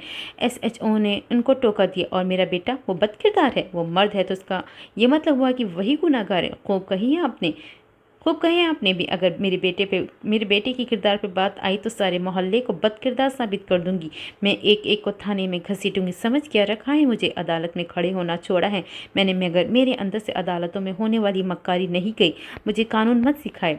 और कोई है बाकी? किसी और को कोई तकलीफ़ है मेरे बेटे से? वो इनको देखते हुए चबा चबा कर पूछ रही थी। बीबी आप क्या चाहती है? अब SHO गोया आजिज़ आया था। मैं ये चाहती हूँ मेरे बेटे को मेरे साथ जाने दिया जाए, इसके ख़िलाफ़ कोई FIR ना काटी जाए, इस सारे मामले से इसको निकाल दिया जाए। मैं महल्ले वालों से सलाहनामे पर दस्तखत चाहिए। मुझे डेंट, डेथ, क़सास, जुर्माना सब भरने को तैयार हूँ, मगर इनके हस्पताल के बिल्स अदा करने को तैयार हूँ। जो कुछ मेरे बेटे ने किया उसका कफ़ारा उससे हो जाएगा। नफीसा आप इत्मीनान रखें, सब हो जाएगा। मैं आपके साथ हूँ। हम जैसे दोस्तों के होते हुए आपको परेशान होने की ज़रूरत नहीं है। वो सूटेड बूटेड आदमी इस सारे वक्त में पहली बार कुछ बोला था। हम दोस्त नहीं, कर्नल मोहम्मद दीन साहब। मैंने उंगली सीने पे दस्तक दी थी। आपको ऐसे 1000 मसलों से निकाला है और अब मेरे बेटे को इस सारे मैस से निकालेंगे। मैं बाहर अपनी गाड़ी में बैठी हूँ। मेरा बेटा 10 मिनट तक मेरे साथ गाड़ी में होना चाहिए। वो नरम मगर 2 टोक लहजे में बोलकर बाहर चली गई थी। उमर से मिली तक नहीं थी और फिर 10 मिनट बाद उमर उनके साथ गाड़ी में बैठा था। वो ना डरा हुआ था ना उदास। उसके चेहरे पे कोई तासुर नहीं था, बस खामोशी थी, सर्द मोहरी थी, तूफ़ान से पहले की खामोशी। यूसुफ सुल्तान के कमरे में एक बार फिर अदालत लगी थी। वो भी सुबह सुबह, अभी महर, हाले और हसन सो रहे थे जब दादा जान ने घर के सारे बड़ों को अपने कमरे में बुलवा लिया था। हसीना और फरवा सोफे पे बैठी थी, जबकि शम्स और महराज एक दूसरे के सामने कुर्सियों पे बैठे थे। महराज ज़रा निडाल से लगते थे, जबकि शम्स बेबसी भरे गुस्से से गैर आरामदा से बैठे थे। कल शाम तुमने कंपनी के तमाम मुलाजमीन के सामने अपने भाई पे हाथ उठाया। मेराज मैं वजह जान सकता हूँ। चंद एक गैर ज़रूरी बातों के बाद यूसुफ सुल्तान ने बारोब लहजे में सवाल किया था। बाबा जान, मैं आपसे दरख्वास्त करता हूँ मेरे दोनों बच्चों को यहाँ बुलाया जाए। मैं इनके सामने सारी बात करना चाहता हूँ। ये बातें बच्चों को बीच में बिठाकर नहीं की जाती। मेराज, ये बड़ों के मामले हैं। तुम मुझे जवाब दो, किसने तुम्हें यह हक दिया कि तुम मेरे बेटे और अपने छोटे भाई को इस तरह जलील करो? अब की बार इनका लहजा सख्त था। बाबा जान, शम्स ने मेरी इजाज़त के बगैर मेरी ज़मीन का सौदा कर दिया। मुझे इस बात पर गुस्सा आ गया, लेकिन मैं शर्मिंदा हूँ। मुझे शम्स पे हाथ नहीं उठाना चाहिए था। मैं माजरत करता हूँ। नरमी से बोलकर खामोश हो गए थे। लेकिन शख्स ने सिर्फ बात की थी, सौदा नहीं। और तुम अगर अपने गुस्से पे काबू नहीं रख सकते तो तुम्हारे लिए बेहतर है कि घर बैठ जाओ। अपनी कंपनी के 1000 मामलात ऐसे होते हैं जिनको ठंडे दिमाग से हल किया जाता है। तुमने उठते ही अपने भाई पे हाथ उठा लिया और ऐसा भी किया है।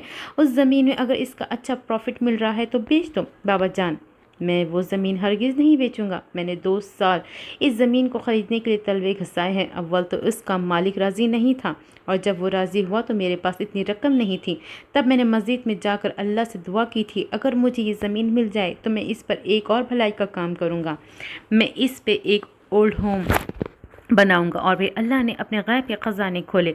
इसी दिन मेरे पास कहीं से इतने पैसों का इंतज़ाम हो गया मैं वो जगह ख़रीद सकूं। और अब जब मैं अल्लाह से वादा कर चुका हूं तो मैं इस वादे को किसी सूरत नहीं तोड़ सकता। चंद पैसों के लिए तो हरगिज़ नहीं। वो लोग अगर मुझे 1000 गुना ज़्यादा भी दे तब भी मैं इस ज़मीन को और हेवन को नहीं बेचूंगा। आखिरी अल्फाज तोड़ तोड़ कर अदा किए थे।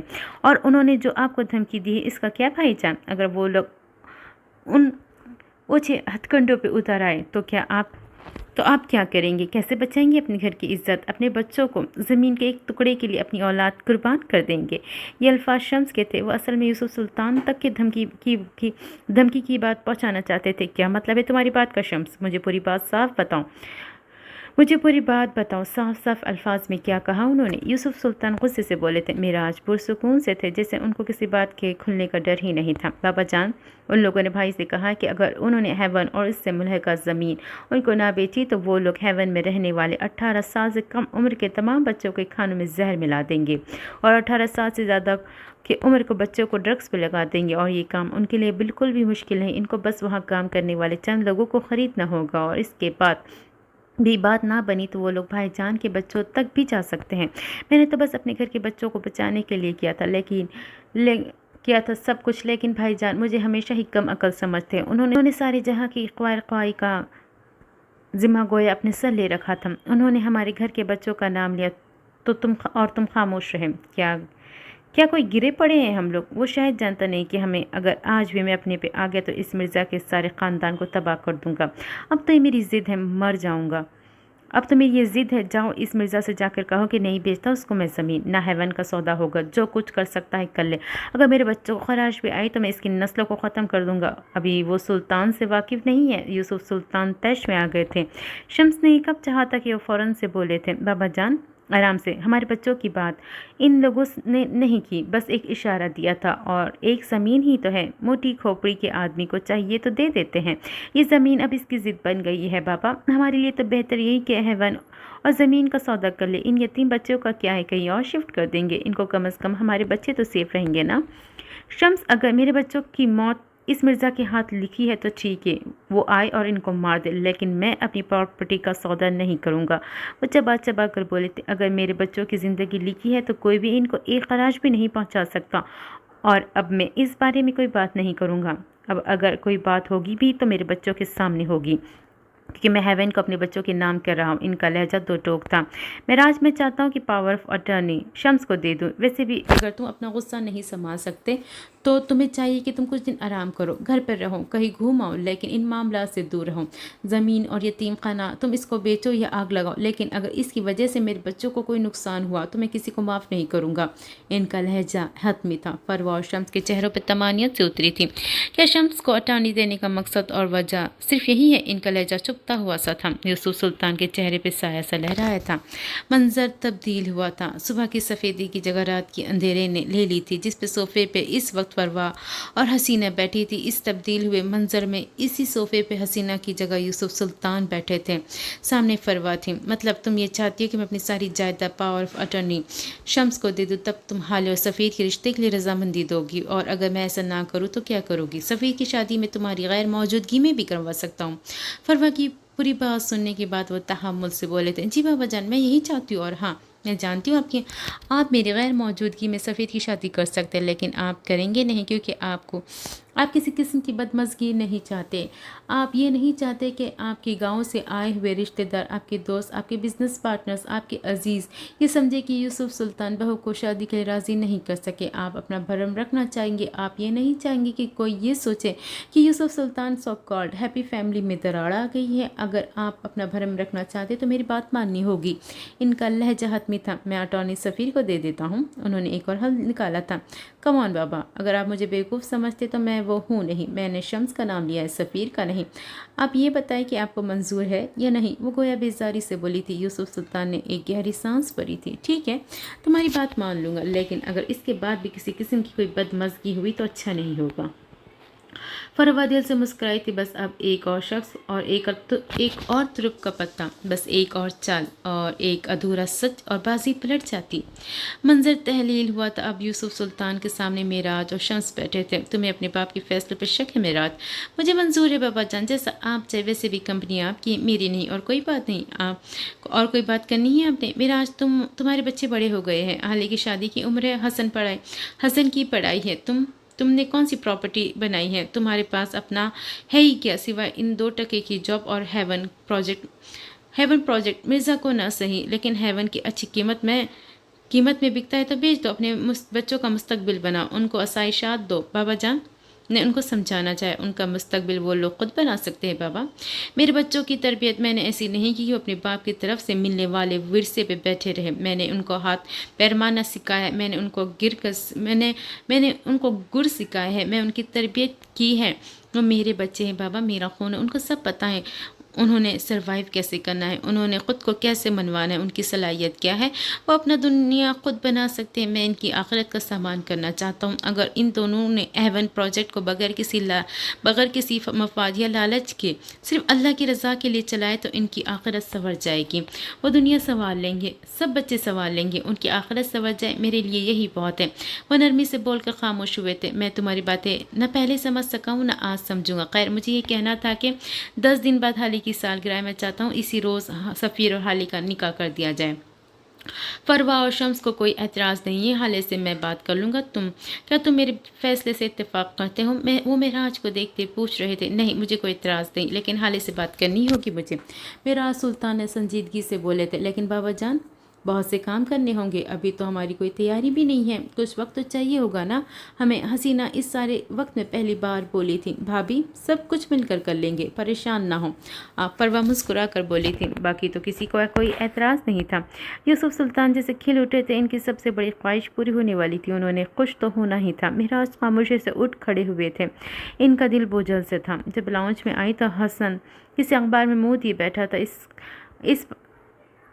تھا، اس پاس بھی کافی اخبار اکٹھے کر رکھے تھے۔ وہ ایک اخبار کو کھنگالتا پھر واپس رکھ دیتا۔ وہ اپنے کام میں اتنا محو تھا کہ حالے کی آمد کا بھی پتہ نہیں چلا۔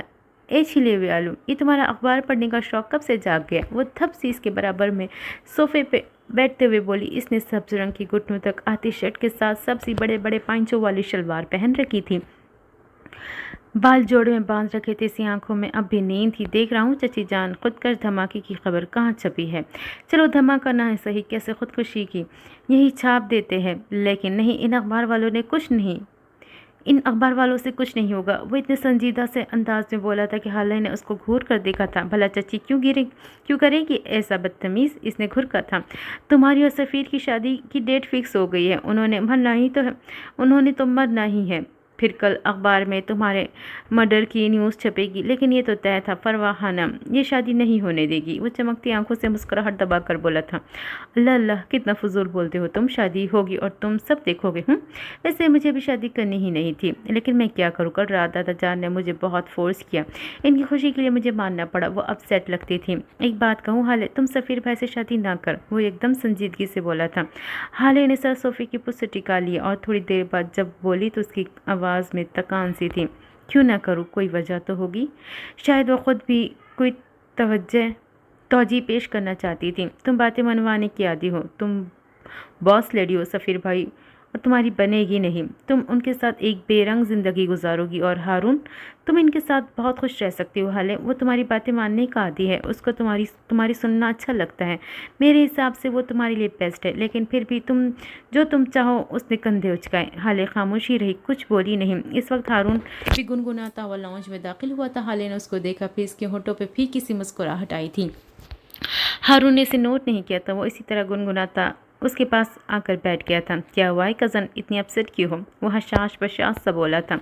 हसन, जाओ नरगिस से कहो हारून के लिए कॉफ़ी लेकर आए। हाले जवाब देने की बजाय हसन से बोली थी, साफ साफ कहो अपनी बात में मुझे शामिल नहीं करना चाहते। मैं महज़िब तरीक़े से उठ जाता हूँ। वैसे भी बहन, हमारी आदत नहीं किसी की सुनगुन लेने की, हम तो बस अपने काम से काम रखते हैं। वो मोहल्ले की फसादन आंटियों की नकल उतारता हुआ बोला था, लेकिन हाले की जानिब से कोई जवाब ना पाकर खामोशी से उठ गया था। आपके हारून को परेशानी हुई थी? कुछ हुआ है क्या हाले, मुझे बताओ। उस सफ़ीर ने कुछ कहा है तो कुछ बोलो भी। इसकी गहरी आंखों में वाज़ेह फिक्र थी। वो मुझे तंग करने लगा है हारून, पता नहीं क्यों मुझे लगता है जैसे मुझसे कुछ गलती हो गई है। मैं जल्दबाजी कर बैठी हूँ। ये वो सफ़ीर नहीं जिसको मैंने पसंद किया था, जिससे मैं शादी करना चाहती थी। तुम्हें पता है रात उन्होंने मुझ पर इतना शाउट किया जस्ट बिकॉज मैंने उनकी कॉल नहीं पिक की। उनको लगता है कि मैं जानबूझकर ऐसा करती हूँ ताकि वो मेरी वैल्यू बढ़े, और बाबा और चाचा के बीच जो कुछ भी हो उस बारे में मुझे मेरे बाबा से बात करनी चाहिए। ये इन दोनों भाइयों का मसला है, मैं क्यों बीच में पड़ूँ। कल इस 40 मिनट की कॉल पे उन्होंने इतना कुछ बोला कि मैं शक में मुब्तला हो गई कि वो शराब पीते हैं। इनकी कई लड़कियों से दोस्तियाँ हैं, हम दोनों बहुत अलग हैं। मुझे लगता है कि मैं एक गलत इक्वेशन में फंस गई हूँ। मैं क्या करूँ, मुझे समझ नहीं आता। वो आंखें बंद किए सर को सोफे की पुष्ट से टिकाए बोल रही थी। हारून बस उसको देख कर रह गया। उसको छोड़ दो हाले, ख़त्म कर दो ये ताल्लुक़। आगे जाकर वो तुम्हें बहुत हर्ट करेगा। वो तुमसे मोहब्बत नहीं करता, इसने खुद ही बात कही है मुझसे। तुम मेरा यकीन करो, वो बस तुमसे मुतासिर हुआ है और कुछ नहीं। वो कुछ और भी कहता कि किसी अपने उकब से आने वाली आवाज़ पे खामोश हो गया। ओह, तो ये क्लासेस तुम इससे लेती हो, ग्रेट। इस आवाज़ पे हाले करन खा कर सीधी हुई थी। सफ़ीर लाउंज के दिहाने पे खड़ा चुपती नज़रों से इन दोनों को देख रहा था। तुम हमारी ज़ाती बातें इसको बताती हो, और ये इसकी इतनी जुर्रत की तुम्हें मेरे ख़िलाफ़ फेंकाए। हाले अफसोस हो रहा है मुझे तुम पे। मैं तो यहाँ तुमसे रात की सारी बातों पे माफ़ी मांगने आया था, और तुम यहाँ मेरे ख़िलाफ़ ही महाज खोले बैठी हो। सफ़ीर बात को गलत रुख मत दे, हम बस बात कर रहे थे, और मैं कोई बच्ची नहीं हूँ जो किसी की बातों में आ जाऊँगी। वो नरमी से बोली थी, इस वक्त झगड़ा नहीं चाहती थी। जबकि हारून उठ खड़ा हुआ। मैं चलता हूँ, तुम दोनों बात कर लो, ओके। वो नॉर्मल से लहजे में बोलता सफ़ीर के पास से गुजरने लगा। जब सफ़ीर ने इसकी कहानी को पकड़ कर साथ नरगिस को आवाज़ देने लगा। हाले चुपती नज़रों से इसको देखते रहे। सफ़ीर, मुझे जाने दो, तुम दोनों अपने मसले को हल कर लो, मैं कोई झगड़ा नहीं करवाना चाहता। इस वक्त नरगिस प्लेट में मिठाई लिए इनके पास आई थी। सफ़ीर साहब माजरत, दरअसल मैं मिठाई लेने किचन में गई थी।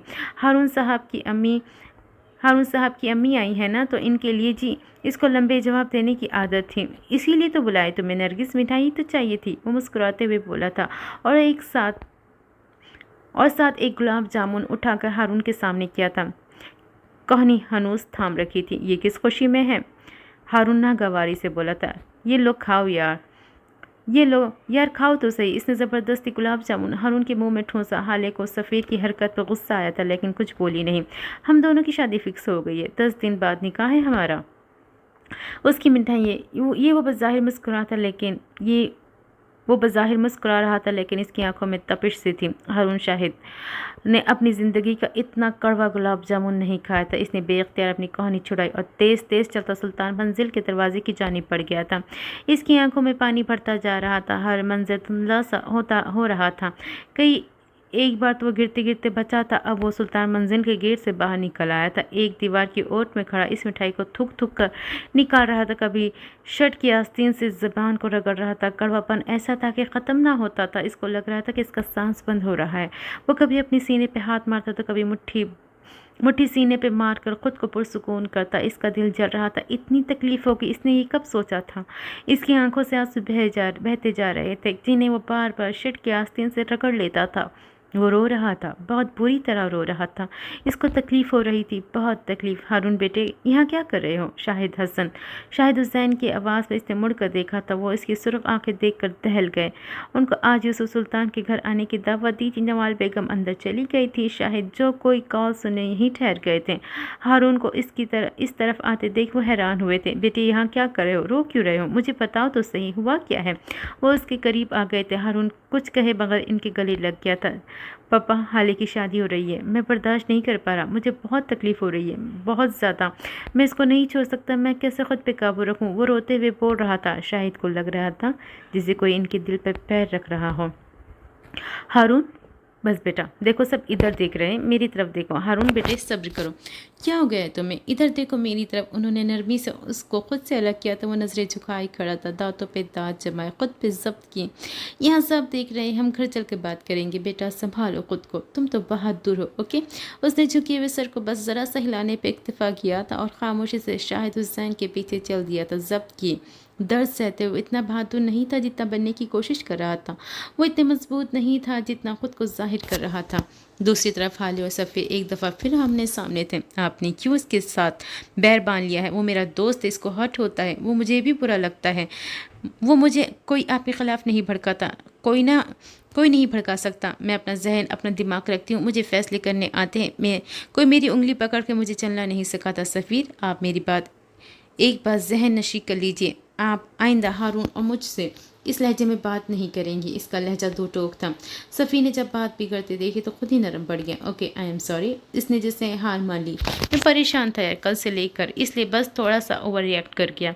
मैं अपनी हर गलती का अज़ाला करने को तैयार हूँ। मैं मानता हूँ मैं गलत हूँ। देखो यार, हमारी शादी होने वाली है। ये छोटी छोटी बातों को अगर दिल में जगा देंगे तो बहुत मुश्किल हो जाएगी। हम आज बाहर डिनर करने चलेंगे। ओके? बड़े पापा से मैं बात कर चुका हूँ, मैंने इजाज़त ले ली है। अब तुम मना मत करना प्लीज़। वो इल्तिजाइया अंदाज में बोला था। आपने डिनर मेरे साथ करना था या बड़े पापा के साथ? वहाँ नूस खफा थी। सफ़ीर मुस्कुराया था, इसकी भूरी आंखें चमक उठी थी।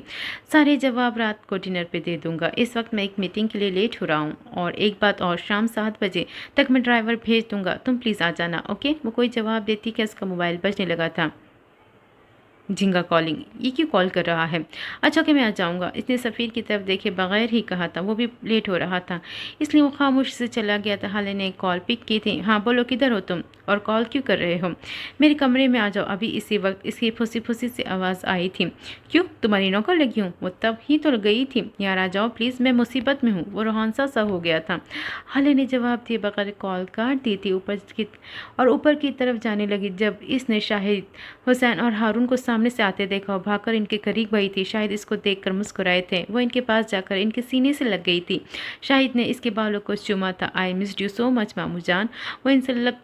वो इनसे अलग होते हुए बोली थी जबकि इनके दोनों हाथों को पकड़ रखा था। मैंने भी बहुत मिस किया तुम्हें। उन्होंने भी इसके हाथों को ऊपर करके चूम लिए थे। हाँ, इसलिए तो एक चक्कर भी नहीं लगाया हमारी तरफ। इतने मसरूफ़ है कि मेरे लिए भी वक्त नहीं निकाल सके। लड़की, अब तो आ गया हूँ ना, सारा दिन साथ गुजारेंगे। अब खुश हो? थोड़ी देर वहाँ खड़े रहने के बाद शाहिद अंदर की जानिब बढ़ गए थे और हाले हारून के साथ हसन के कमरे में चली गई थी। वो दोनों एक कैफ़े में एक दूसरे के आमने सामने बैठी थी। ये कैफ़े की खुली जगह तो बनाया गया, खुले आसमान के नीचे। ऊपर कोई छत नहीं थी, बस आसमान था, आग बरसाता आसमान। हर टेबल के साथ एक छतरी नुमा कोई चीज़ लगी थी। उसको खोलो तो वो आपके ऊपर साया कर देती थी और आपको झुलसाती धूप से बचा लेती थी। महन ने नीले रंग का प्रिंटेड लॉन का सूट पहन रखा था, कानों में टॉप्स वाली की ऊंची पॉनी टेल बना रखी थी। वो उदास थी, उसके बरअक्स फरवा फ्रेश सी थी। घुटनों से ज़रा ऊपर तक आती ब्रांडेड शर्ट, इसके नीचे बड़े पैंचों वाला ट्राउज़र, कानों में डायमंड टॉप्स, भूरी आंखों में मस्कारा और आंखों में पहनी डायमंड्स रिंग्स, होठों पे सजी सुर्ख लिपस्टिक। वो मुकम्मल तैयारी के साथ थी। तो तुम कह रही हो कि तुमने सफ़ीर पे गिव अप कर दिया है? वो सुकून से बोली थी। मैंने गिव अप नहीं किया, मेरे पास कोई और ऑप्शन नहीं था। मुझे अब्बा का प्यार चाहिए था। मैं मैं मामा के एहसानों के तले दबी हुई हूँ। हाले से बहुत मोहब्बत है मुझे, मैं उसको हर्ट नहीं कर सकती। इसका लहजा थका थका सा था। तो तुम कुर्बानी दोगी, लेकिन फिर भी तुम्हें यूसुफ सुल्तान की मोहब्बत नहीं मिलेगी। जब तक हाले उस घर में है तब तक तो बिल्कुल नहीं। उसके होते हुए तुम्हें पूछेंगे भी नहीं।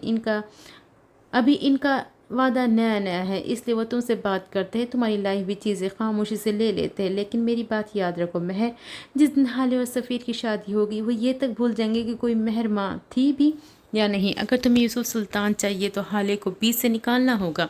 वो तुम्हारी सो कॉल्ड माँ, उसको देखा है कितनी खुश है। वो किस तरह हंस हंस कर अपनी बेटी से बात कर रही है, कैसे खुशी खुशी शादी की शॉपिंग कर रही है। उसको तुम्हारा एहसास भी नहीं है। महर कोई तुम्हारे लिए नहीं सोचेगा सिवाय मेरे, कोई तुम्हारे साथ नहीं देगा सिवाय मेरे। हालांकि शादी के फ़ौरन बाद तुम्हारी शादी कर दी जाएगी, फिर कैसे हासिल करोगी यूसुफ सुल्तान की मोहब्बत? रह लोगे सफ़ीर के बगैर। इनके अंदाज में चैलेंज था। हाल की वजह से हमेशा मुझे पीछे किया गया। वो किसी गहरे मुरे नक्ते पर नज़र जमाई बोल रही थी। पहले अम्मी ने, फिर अब्बा ने, अब सफ़ीर ने। हाले ने मुझसे मेरे सारे महबूब लोग छीन लिए। उसने मेरा हर रिश्ता स्पॉइल किया। मैं हमेशा इसकी जैसी बनना चाहती थी, इसकी जगह आना चाहती थी, लेकिन नहीं आ सकी। अब्बा ने मुझे हाले की वजह से खुद से दूर कर दिया। अम्मी हाले की वजह से मर गई। अगर उस दिन हाले ज़िद न करती तो अम्मी ना मरती, और अगर अम्मी ना मरती तो अब्बा मुझसे प्यार करते। सफ़ीर ने मुझे हाले की वजह से छोड़ा, लेकिन वो इस्तेहज़ाया से हंसी थी। मैं उसको कुछ नहीं कह सकती, इसलिए नहीं क्योंकि वो मेरी बहन है, बल्कि इसलिए क्योंकि उसकी माँ ने मुझे पाला है, मुझसे मोहब्बत की है। मेरे बस में कुछ भी नहीं है, मैं कुछ नहीं कर सकती। मैं एहसान फरामोश नहीं बन सकती। वो फरवा की जानिब नहीं देख रही थी, इसने गर्दन मोड़ रखी थी। तुमसे मोहब्बत बस मैं करती हूँ और कोई नहीं। तुम हाले की माँ के लिए सिर्फ एक गिल्ट हो। क्या तुमने कभी उनको नमाज़ पढ़ते देखा है? वो जब दुआ मांगती तो हिचकियों से रोकती है। इनकी ताज्जुद तब कभी कज़ा नहीं होती। इसलिए नहीं कि वो एक अच्छी मुसलमान है, इसलिए क्योंकि वो डरती है। वो खुदा की कहर से डरती है। उनको लगता है कि अगर एक भी नमाज छूटी तो अल्लाह उनसे नाराज़ हो जाएगा, उनके ऐब ज़माने के सामने खुल जाएंगे। अल्लाह इनको बेपर्दा कर देगा। महर, वो तुमसे मोहब्बत नहीं करती, वो हाले से मोहब्बत करती है। तुमने कभी नोट किया वो कैसे उसको डांटती है, हक जताती है, सही गलत की पहचान करवाती है। लेकिन तुम चाहे कत्ल ही कर आओ, वो तुम्हें कुछ नहीं कहेगी। तुम जो पहनो, जो खाओ, जो पियो, वो तुम्हें उफ तक नहीं करेंगी। अगर कुछ कहेगी तो उनका गिल्ट ऊद कर आ जाएगा। इनका दिल फिर ज़ख्मी होगा, उनको फिर तकलीफ़ होगी। वो ख़ुद को अजियत से बचाने के लिए तुमसे मोहब्बत का ड्रामा करती है। मेरी बात समझती क्यों नहीं हो? वो जैसे आजिज़ आ गई थी। महर अब भी उनको नहीं देख रही थी। इसकी भूरी आंखें अब भी सपाट थीं। अब आप कहेगी कि उनकी बेटी की वजह से मेरी माँ मर गई, यही गिल्ट है उन्हें, है ना? अम्मी तो उसी दिन मर गई थी जब अब्बू ने उनको तलाक दी थी। इसलिए आप सब की बातें बेकार है। इसका लहजा बेजार सा था। फॉरवर्ड टेबल पे आगे को हुई थी। उन्होंने अपनी आवाज़ सरगोशी जितनी धीमी कर ली थी। अगर मैं कहूँ कि तुम्हारे वालिदैन की तलाक हसीना भाभी की वजह से हुई थी तो, और अगर मैं ये कहूँ कि उनके इसी बात का गिल्ट है तो। इसके कानों में सुर फूंक कर वो पीछे हटी थी। मैंने इतनी तेज़ी से मुड़कर देखा था कि गर्दन के चटकने की आवाज़ आई थी। इसने फरवा की आंखों में कोई झूठ, कोई धोखा तलाशना चाहा, लेकिन उनकी आंखों में बस सच था, सबूत के साथ। महर गुंग से उनको देखी गई। उसको लगा था जैसे आसमान से पत्थरों भरा थाल इसके सर पर लड़खा दिया गया हो। इसके दिल को किसी ने मुट्ठी में लेकर दबा दिया था। तकलीफ हद से सवा थी, शौक जानलेवा था। इसने 2 दिन से ना सही कुछ खाया था, ना बात की थी। बस अपने कमरे में बैठा रहता या घुटनों किसी गैर मरई नुक्ते पर नजरें जमाए रखता। नफीसा ने इसको कुछ नहीं कहा था। उनको अंदाज़ा था इस वक्त वो ट्रॉमाटाइज था। अभी भी वो अपने कमरे की दीवार गिर खिड़की के साथ सर टिकाए बैठा था। इसी वक्त नफीसा उसके कमरे में दाखिल हुई। उमर को महसूस हुआ था, लेकिन आंखें मूंदे रखी वो खामोशी से इसके पास चिप्स के फर्श पर बैठ गई। काफ़ी देर तक दोनों के दरमियान खामोशी रही और फिर उमर की भारी आवाज़ कमरे में गूंजी। मैंने उस दिन आपकी और SHO की सारी बातें सुनी थी। यकीनन आप एक अच्छी वकील रही होगी। नफीसा मुस्कुराई थी पूरे दिल से। तुमने कभी मुझे कोर्ट में बोलते नहीं सुना उमर। जब मैं बोलती तो जब मैं दलाइल देती थी, और जब वो बोलते बोलते रुक गई। उनको कुछ अजीब लगा था। ये सूरत हाल नॉर्मल नहीं थी। आपका पूरा नाम क्या है अम्मा? इसने आंखें हनूस बूंद रखी थी। नफीसा हयात। क्या हुआ है उमर, ऐसे सवाल क्यों कर रहे हो? आपके शौहर का नाम क्या था? वो इनकी बात नहीं सुन रहा था। सैयद यूनुस शाह। इनका लहजा सपाट था। फिर मेरा नाम सैयद उमर यूनुस क्यों नहीं है? उसने आंखें खोल ली थी। اس کی آنکھوں میں ایسا درد تھا کہ نفیسہ کے دل کو کچھ ہوا تھا۔ نفیسہ خاموش رہی تھی، ان کے پاس بولنے کے لیے کچھ نہیں تھا۔ آپ نے مجھے اپنے باپ کا نام کیوں دیا؟ مجھے میرے باپ کا نام کیوں نہیں دیا؟ یا پھر یہ کہے کہ میں ان کا بیٹا ہی نہیں ہوں؟ اماں، میں آپ کا بیٹا تو ہوں نا؟ اس نے آخری سوال نہ جانے کس خدشے کے پیش نظر کیا تھا۔ تم میرے بیٹے ہو عمر، تم میری جان ہو، میری اولاد ہو، تم میری اولاد ہو تم۔ انہوں نے عمر سے زیادہ خود کو یقین دلایا۔ پس منظر میں کوئی آواز گونج رہی تھی، وہ گندا خون ہے نفیسہ، وہ تمہیں چھوڑ دے گا، وہ آسیب ہے، وہ سب کچھ کھا جائے گا۔ مجھے ہمیشہ لگتا تھا یہ لوگ آپ سے جلتے، یہ لوگ آپ کو جھیل نہیں پاتے، اس لیے الزام لگاتے ہیں۔ میں آپ ہی کا بیٹا ہوں، آپ کا خون ہوں، لیکن نہیں تو میں گندا خون ہوں، پتہ نہیں میں جائز بھی ہوں یا نہیں۔ اس کی آنکھوں میں نمکین پانی بھرنے لگا تھا۔ اماں، مجھے بتائیں میرے ماں باپ کون تھے؟ میں کون ہوں؟ آپ مجھے کہاں سے لائی ہے؟ خدا کے لیے مجھے سب بتا دے، ورنہ میں پاگل ہو جاؤں گا۔ آپ میری ماں ہے یا نہیں؟ میرا باپ کون ہے؟ کچھ تو بتائیں مجھے۔ وہ برہمی سے بول رہا تھا، میں تمہاری ماں ہوں عمر، میں نے تمہیں پیدا نہیں کیا، لیکن تمہارے لیے راتوں کو جاگی ہوں۔ میں نے تمہیں 9 مہینے اپنی کوکھ میں نہیں رکھا، لیکن تمہاری تکلیف سے مجھے تکلیف ہوتی ہے۔ تم میرا خون نہیں ہو، لیکن تمہارے لیے کسی سے بھی لڑ سکتی ہوں۔ میں نے ہمیشہ تمہیں بیسٹ دیا ہے عمر، تم میرے بیٹے ہو۔ تمہاری اصل ماں کو تو تمہاری شکل بھی یاد نہیں ہوگی۔ تم جب پیدا ہوئے تھے اس کے 2 گھنٹے بعد تم میری گود میں آئے تھے۔ تمہیں اللہ نے میرے پاس بھیجا ہے۔ تم میرا سرمایہ ہو، میرا کل جہاں، میری متاع حیات۔ تم میرے بیٹے ہو، میری عمر بھر کی کمائی ہو۔ تم وہ بلند آواز میں بولتی عمر سے زیادہ خود کو یقین دلا رہی تھی۔ وہ ایک دن تمہیں چھوڑ دے گا نفیسہ، وہ تمہارا کریئر کھا گیا، وہ تمہارا وقار کھا گیا، وہ سب کچھ کھا جائے گا، تم اکیلی رہ جاؤ گی۔ مطلب میں آپ کا بیٹا نہیں ہوں۔ وہ شاکڈ نہیں تھا، اس کو اندازہ تھا۔ 2 دن پہلے ان لوگوں کی وثوق سے کہی باتوں پہ وہ کہیں نہ کہیں ایمان لے آیا تھا۔ وہ اٹھ کھڑا ہوا تھا۔ اماں، میں آپ کا بیٹا نہیں ہوں۔ میں کون ہوں؟ کہاں سے لے کر آئی ہیں آپ مجھے؟ کون ہے میرا باپ؟ میری ماں کون ہے؟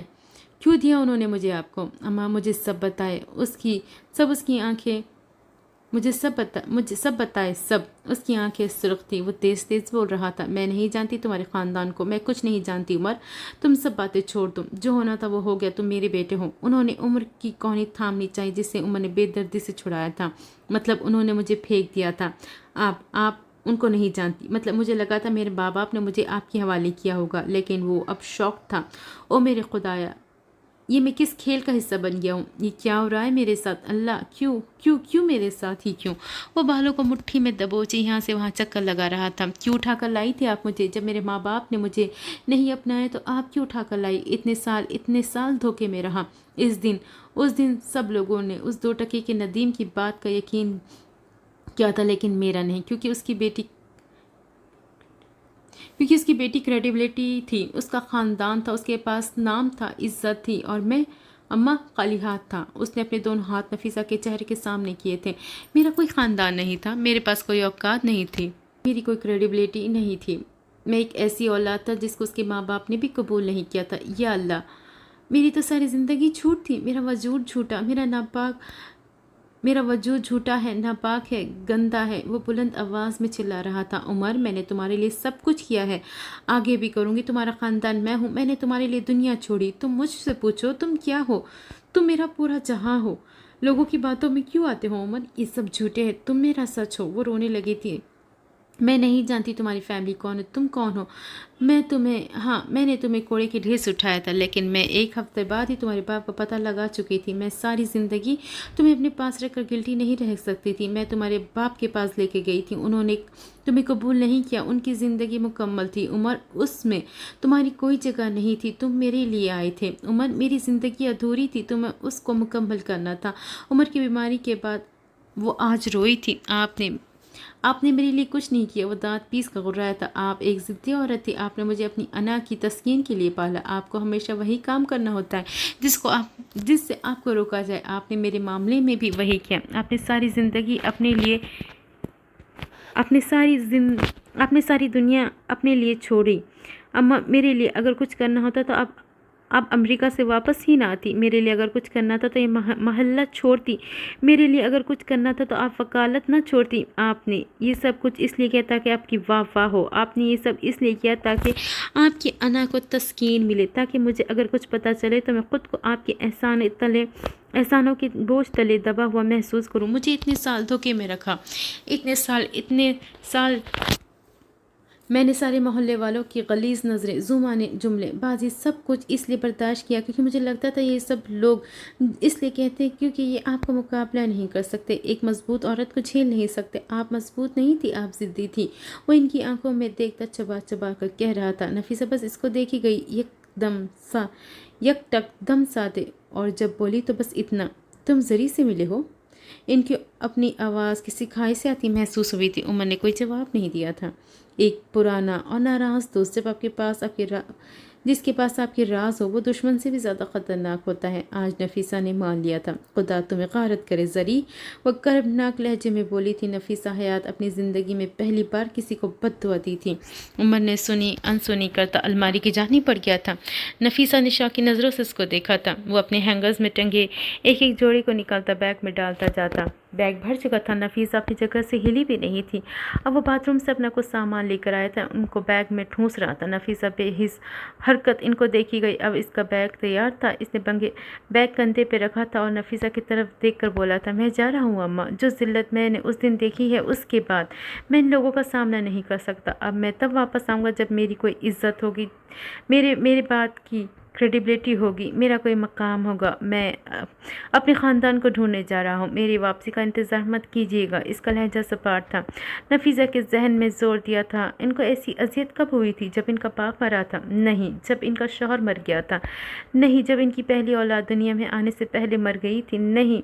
जब उमर बीमार हुआ था? नहीं। जब इनका लाइसेंस कैंसिल हुआ था? नहीं। ये अजियत सब अजियतों से बड़ी थी। ये दुख तमाम दुखों पे भारी था। ये गम दीमक साबित होने वाला था। उमर मत जाओ, वो रंधे हुए लहजे में बोली थी। आंसू उबल उबल के इनकी आंखों से निकल रहे थे। तुम मेरा सहारा हो, तुम मेरी औलाद हो, तुम मेरे बेटे, मेरा मान, मेरा वाहिद रिश्ता। मुझे बेसहारा मत करो, हिजर का गम ना दो। तुम मेरा सरमाया हो, मुझे खाली हाथ ना करो। उमर रुक जाओ, वो गीले चेहरे के साथ बोल रही थी। आंसू की वजह से उमर का चेहरा धुंधला सा लगता था। मुझे मत रोकिए अम्मा, मैं रुक जाऊंगा, और अगर मैं रुक गया तो अज़ाब बन जाऊंगा। मुझे औलाद रहने दे, मुझे अज़ाब न बनने दे। वो बोल कर रुका नहीं था। वो कमरे का दरवाज़ा पार कर गया था। नफीसा ने आंखें साफ़ की थी। मंजर साफ़ हो गया था और इस मंजर में उमर हयात नहीं था। नफीसा को लगा था जैसे उमर इनके दिल पे पैर रख कर गया हो। वो फर्श पर बैठती चली गई थी और चंद ही लम्हों बाद वो धाड़े मार मार कर रोती जाती और एक ही सतत दोहराती जाती, अल्लाह तुम्हें गारत करे ज़री। हारून और हाले जब हसन के कमरे में दाखिल हुए तो मुंह दीवार की जानिब मोड़े बैठा था, ऐसे कि इन दोनों की तरफ पीठ थी। हाले मशकूक से हके आई थी। झींगे, क्यों बुलाया मुझे, और ये मुंह क्यों उस तरफ कर रखा है? कमर पे हाथ रखे आंखों की पुतलियां सुकेड़े पूछ रही थी, पहले वादा करो मुझे जज नहीं करोगी। आखिर को मैं भी एक इंसान हूँ, मेरा भी खूबसूरती पे हक है। इसकी आवाज़ कुछ अलग सी लग रही थी, जैसे मुश्किल से बोल रहा हो। अब के हारून भी मशकूक हुआ था। हाले के सामने से गुजरते फ़ौरन हसन के सामने जा खड़ा हुआ था और फिर 2 सेकंड बाद ही इसका बुलंद सा कहा पूरे कमरे में गूंजा था। हाले ने आगे बढ़कर हसन का चेहरा देखा और फिर अगले 2 सेकंड वो भी पागलों की तरह हंसने लगी थी। हसन जो कि ब्लैक चारकोल ब्यूटी मास्क लगाए बैठा था, इन दोनों को हंसते देख वो खफीफ सा मुँह छुपाने लगा। अल्लाह अल्लाह हसन, तुमने ये क्या किया है? वो पेट पकड़े हंसती जा रही थी। हारून ने हंसते हुए अपना मोबाइल निकाला था और हसन की तस्वीर बनाने लगा। हारून भाई ना करे यार प्लीज़, वो रहानसा सा हो गया था। ये क्यों लगाया है तुमने? वो हंसते हंसते बामुश्किल बोली थी। इसकी आंखों में पानी भर गया था। यही हाल हारून का था।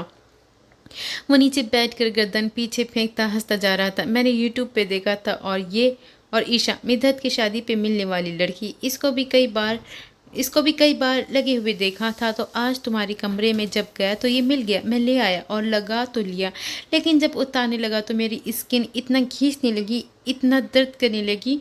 ठीक है, इसलिए तुम्हें बुलाया और तुम हो के हंसे जा रही हो। वो जैसे रो देने को था। हाले की हंसी ज़रा देर को थमी थी। अपनी आंखें साफ करती इसके करीब बेड पे बैठी थी, जबकि हारून अभी भी नीचे बैठा था। इसकी हंसी ज़रा सी देर को थम जाती और फिर अगले ही लम्हे वो फिर से हंसने लगता।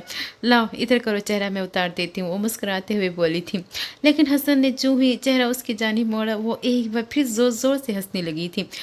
اٹھو چلے جاؤ، نہیں اتروانا میں نے، جاؤ، وہ برہمی سے بولا تھا۔ اسی وقت ہارون اٹھ کر اس کے قریب آ کر بیٹھا تھا۔ لاؤ میں اتار دیتا ہوں، وہ مسکراہٹ دباتے ہوئے بولا تھا، اور پھر اگلے 5 منٹ تک ہارون اس کے چہرے سے ماسک اتارتا رہا۔ ہارون جیسے ہی ماسک اتارنے لگتا حسن چیخنے لگتا، شاید اس کو درد ہو رہا تھا، لیکن حالے ایک ہی دھمکی پر وہ ایسے خاموش ہو کر بیٹھ گیا جیسے کوئی مجسمہ ہو۔ اگر تم چیخے یا بولے تمہارے چہرے کی جھریاں پڑ جائیں گی۔ بس پھر حسن جم کر بیٹھ گیا اور پورا ماسک اتارنے تک ہلا تک نہیں۔ ماسک اتارنے کے بعد وہ واش روم میں منہ دھونے چلا گیا۔ ہارون ہر حالے اس کے بیڈ پہ بیٹھے تھے۔ حالے کتنی بار فیس واش لگانا ہے، اس نے اندر سے صدا لگائی تھی، کم از کم 10 بار، ورنہ جھریاں پڑ جائے گی۔ وہ مسکراہٹ دبائے سنجیدگی سے بولی تھی، لیکن عشا تو اتنی بار منہ نہیں دھوتی۔ وہ اندر سے بولا تھا، ہاں تو جاؤ اپنی اسی ماں سے پوچھ کر آؤ کتنی بار منہ دھونا ہے، دماغ نہ خراب کرو میرا۔ وہ خاموش ہو گیا تھا، اب اس کی کوئی آواز نہیں آئی تھی۔ تمہیں پتا ہے اس دن مال میں میری ملاقات کس سے ہوئی؟ عمر، وہ لڑکا عمر، اس رات جس کا ایکسیڈنٹ ہوا تھا۔ اس نے آواز سرگوشی جتنی دھیمی کر لی تھی۔ ہارون چونکا تھا۔ تم نے اس سے کیوں بات کی؟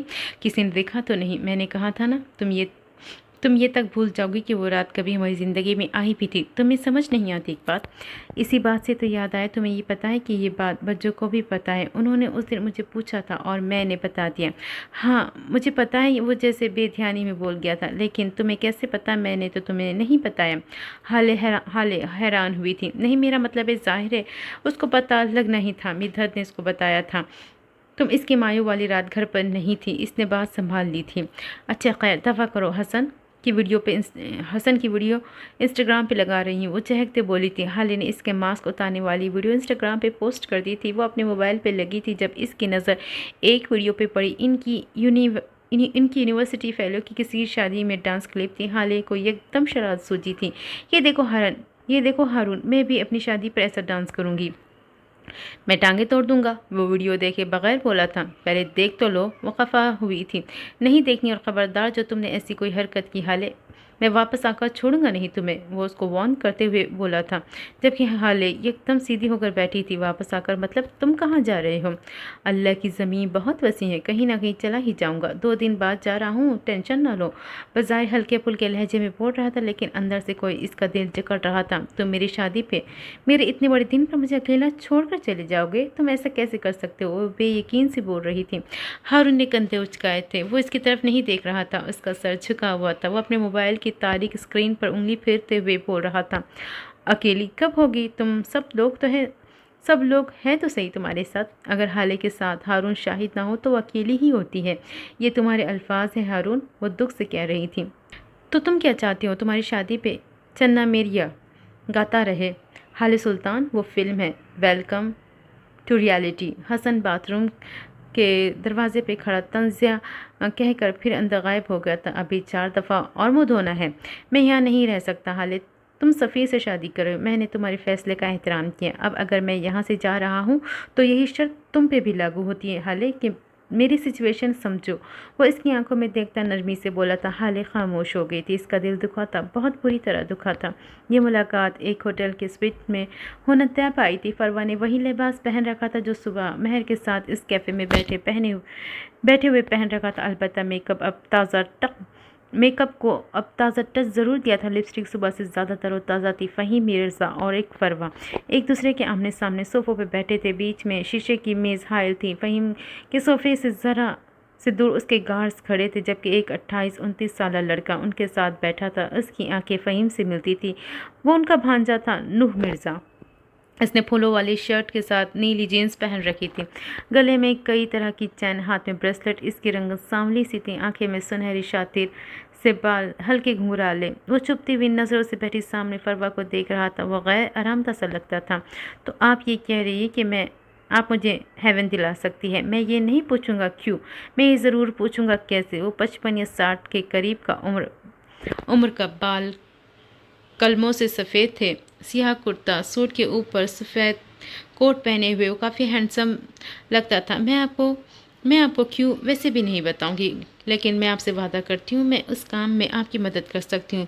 تو آپ یہ سنیے، میں آپ کی مدد کر سکتی ہوں تو اب آپ یہ سنیے کہ کیسے وہ مسکراتے ہوئے بول رہی تھی۔ بات دراصل یہ کہ میرا سلطان کے بیٹی کی شادی ہے 10 دن بعد۔ آپ نے بس یہ کرنا ہے کہ اس کی بیٹی کو ایک رات گھر نہیں پہنچنے دینا اور باقی سارا کام میرا۔ میں کچھ سمجھا نہیں، اس کی بیٹی کا ہیون سے کیا تعلق ہے؟ اگر وہ گھر نہ بھی پہنچی تو اس کی زیادہ سے زیادہ شادی کینسل ہو جائے گی، اس سے مجھے کیا فائدہ ہوگا؟ میرا سلطان اپنی زمین مجھے کیوں دے گا؟ اور اگر آپ یہ کہہ رہی ہیں تو اس رات میں معراج کو بھی مار دوں تو نہیں؟ میں اس کو ماروں گا نہیں، وہ اچھا آدمی ہے۔ فہیم سنجیدگی سے بولے تھے۔ میں نے کب کہا کہ اس کو مار دو؟ میں نے کہا اس کی بیٹی گھر نہ پہنچے۔ وہ ایک ایک لفظ پہ زور دیتی بول رہی تھی، جب بیٹی اپنی شادی کی گھر رات نہیں پہنچے گی تو میرا سلطان آدھا مر جائے گا۔ آدھا مرا ہوا مرد کاروبار کے معاملات نہیں سنبھال سکتا، وہ شرم کے ہمارے گھر سے نکلے گا بھی نہیں، اور اس کے بعد اس کے وارث ہم ہوں گے اور میرا شوہر۔ ہم آپ سے ہیون کے سارے معاملات طے کرنے کو تیار ہے۔ وہ مسکراتے ہوئے بولی تھی۔ ان سب میں آپ کو کیا فائدہ ہوگا مسز سلطان؟ فہیم نے کافی دیر سے زبان پہ مچلتا ہوا سوال بالآخر پوچھ ہی لیا تھا۔ اس لڑکی کی طرف سے بہت پرانے حساب ہیں میرے، اس لڑکی کی طرف، یا پھر شاید اس لڑکی کے چہرے کی طرف کچھ وعدے ہیں جو میں نے اپنے کسی عزیز سے کیے تھے۔ ان کی آنکھوں میں کھرچیاں بھرنے لگی تھی۔ کہتے ہیں کسی سے اگر مرتے وقت کوئی وعدہ کرو تو اس کو پورا ضرور کرو۔ مجھ پہ بھی کئی وعدوں کا قرض ہے، کئی مظالم کے انتقام لینے کی آگ ہے، لیکن بہت جلد میرے جلتے دل کو سکون ملے گا، عالم ارواح میں موجود کسی کی پاک روح کو سکون ملے گا۔ بہت جلد مجھ سے دور ہوئے میرے اپنوں کے قتل کا حساب ہوگا، بہت جلد۔ وہ سرسری لہجے میں بول کر خاموش ہوئی تھی۔ لڑکی کی تصویر دکھائے، فہیم مرزا کی جگہ وہی نوجوان بولا تھا۔ پروان نے اپنے موبائل اس نوجوان کے آگے کیا تھا۔ اس میں حالے کی تصویر تھی، اس کے چہرے کا کلوز اپ تھا۔ اس تصویر میں مسکرا رہی تھی، سیاہ آنکھوں میں جیسے خوشیوں کا جہاں آباد تھا۔ اس نوجوان نے چند لمحے تصویر کو دیکھا اور اچانک اس کے ذہن میں کچھ کلک ہوا تھا۔ کہتے ہیں انسان کا دماغ سب سے زیادہ تیز رفتار ٹائم مشین ہوتا ہے، ایک ہی لمحے میں آپ کو صدیوں کے آگے کی سیر کروا دیتا ہے اور ایک ہی لمحے میں آپ کو کئی سال پیچھے لے جا کر آپ کے ساتھ ہونے والے اچھے برے واقعات کے آپ کے ذہن کے پردے پر کچھ دن قبل دیکھی گئی فلم کی طرح دہرا دیتا ہے۔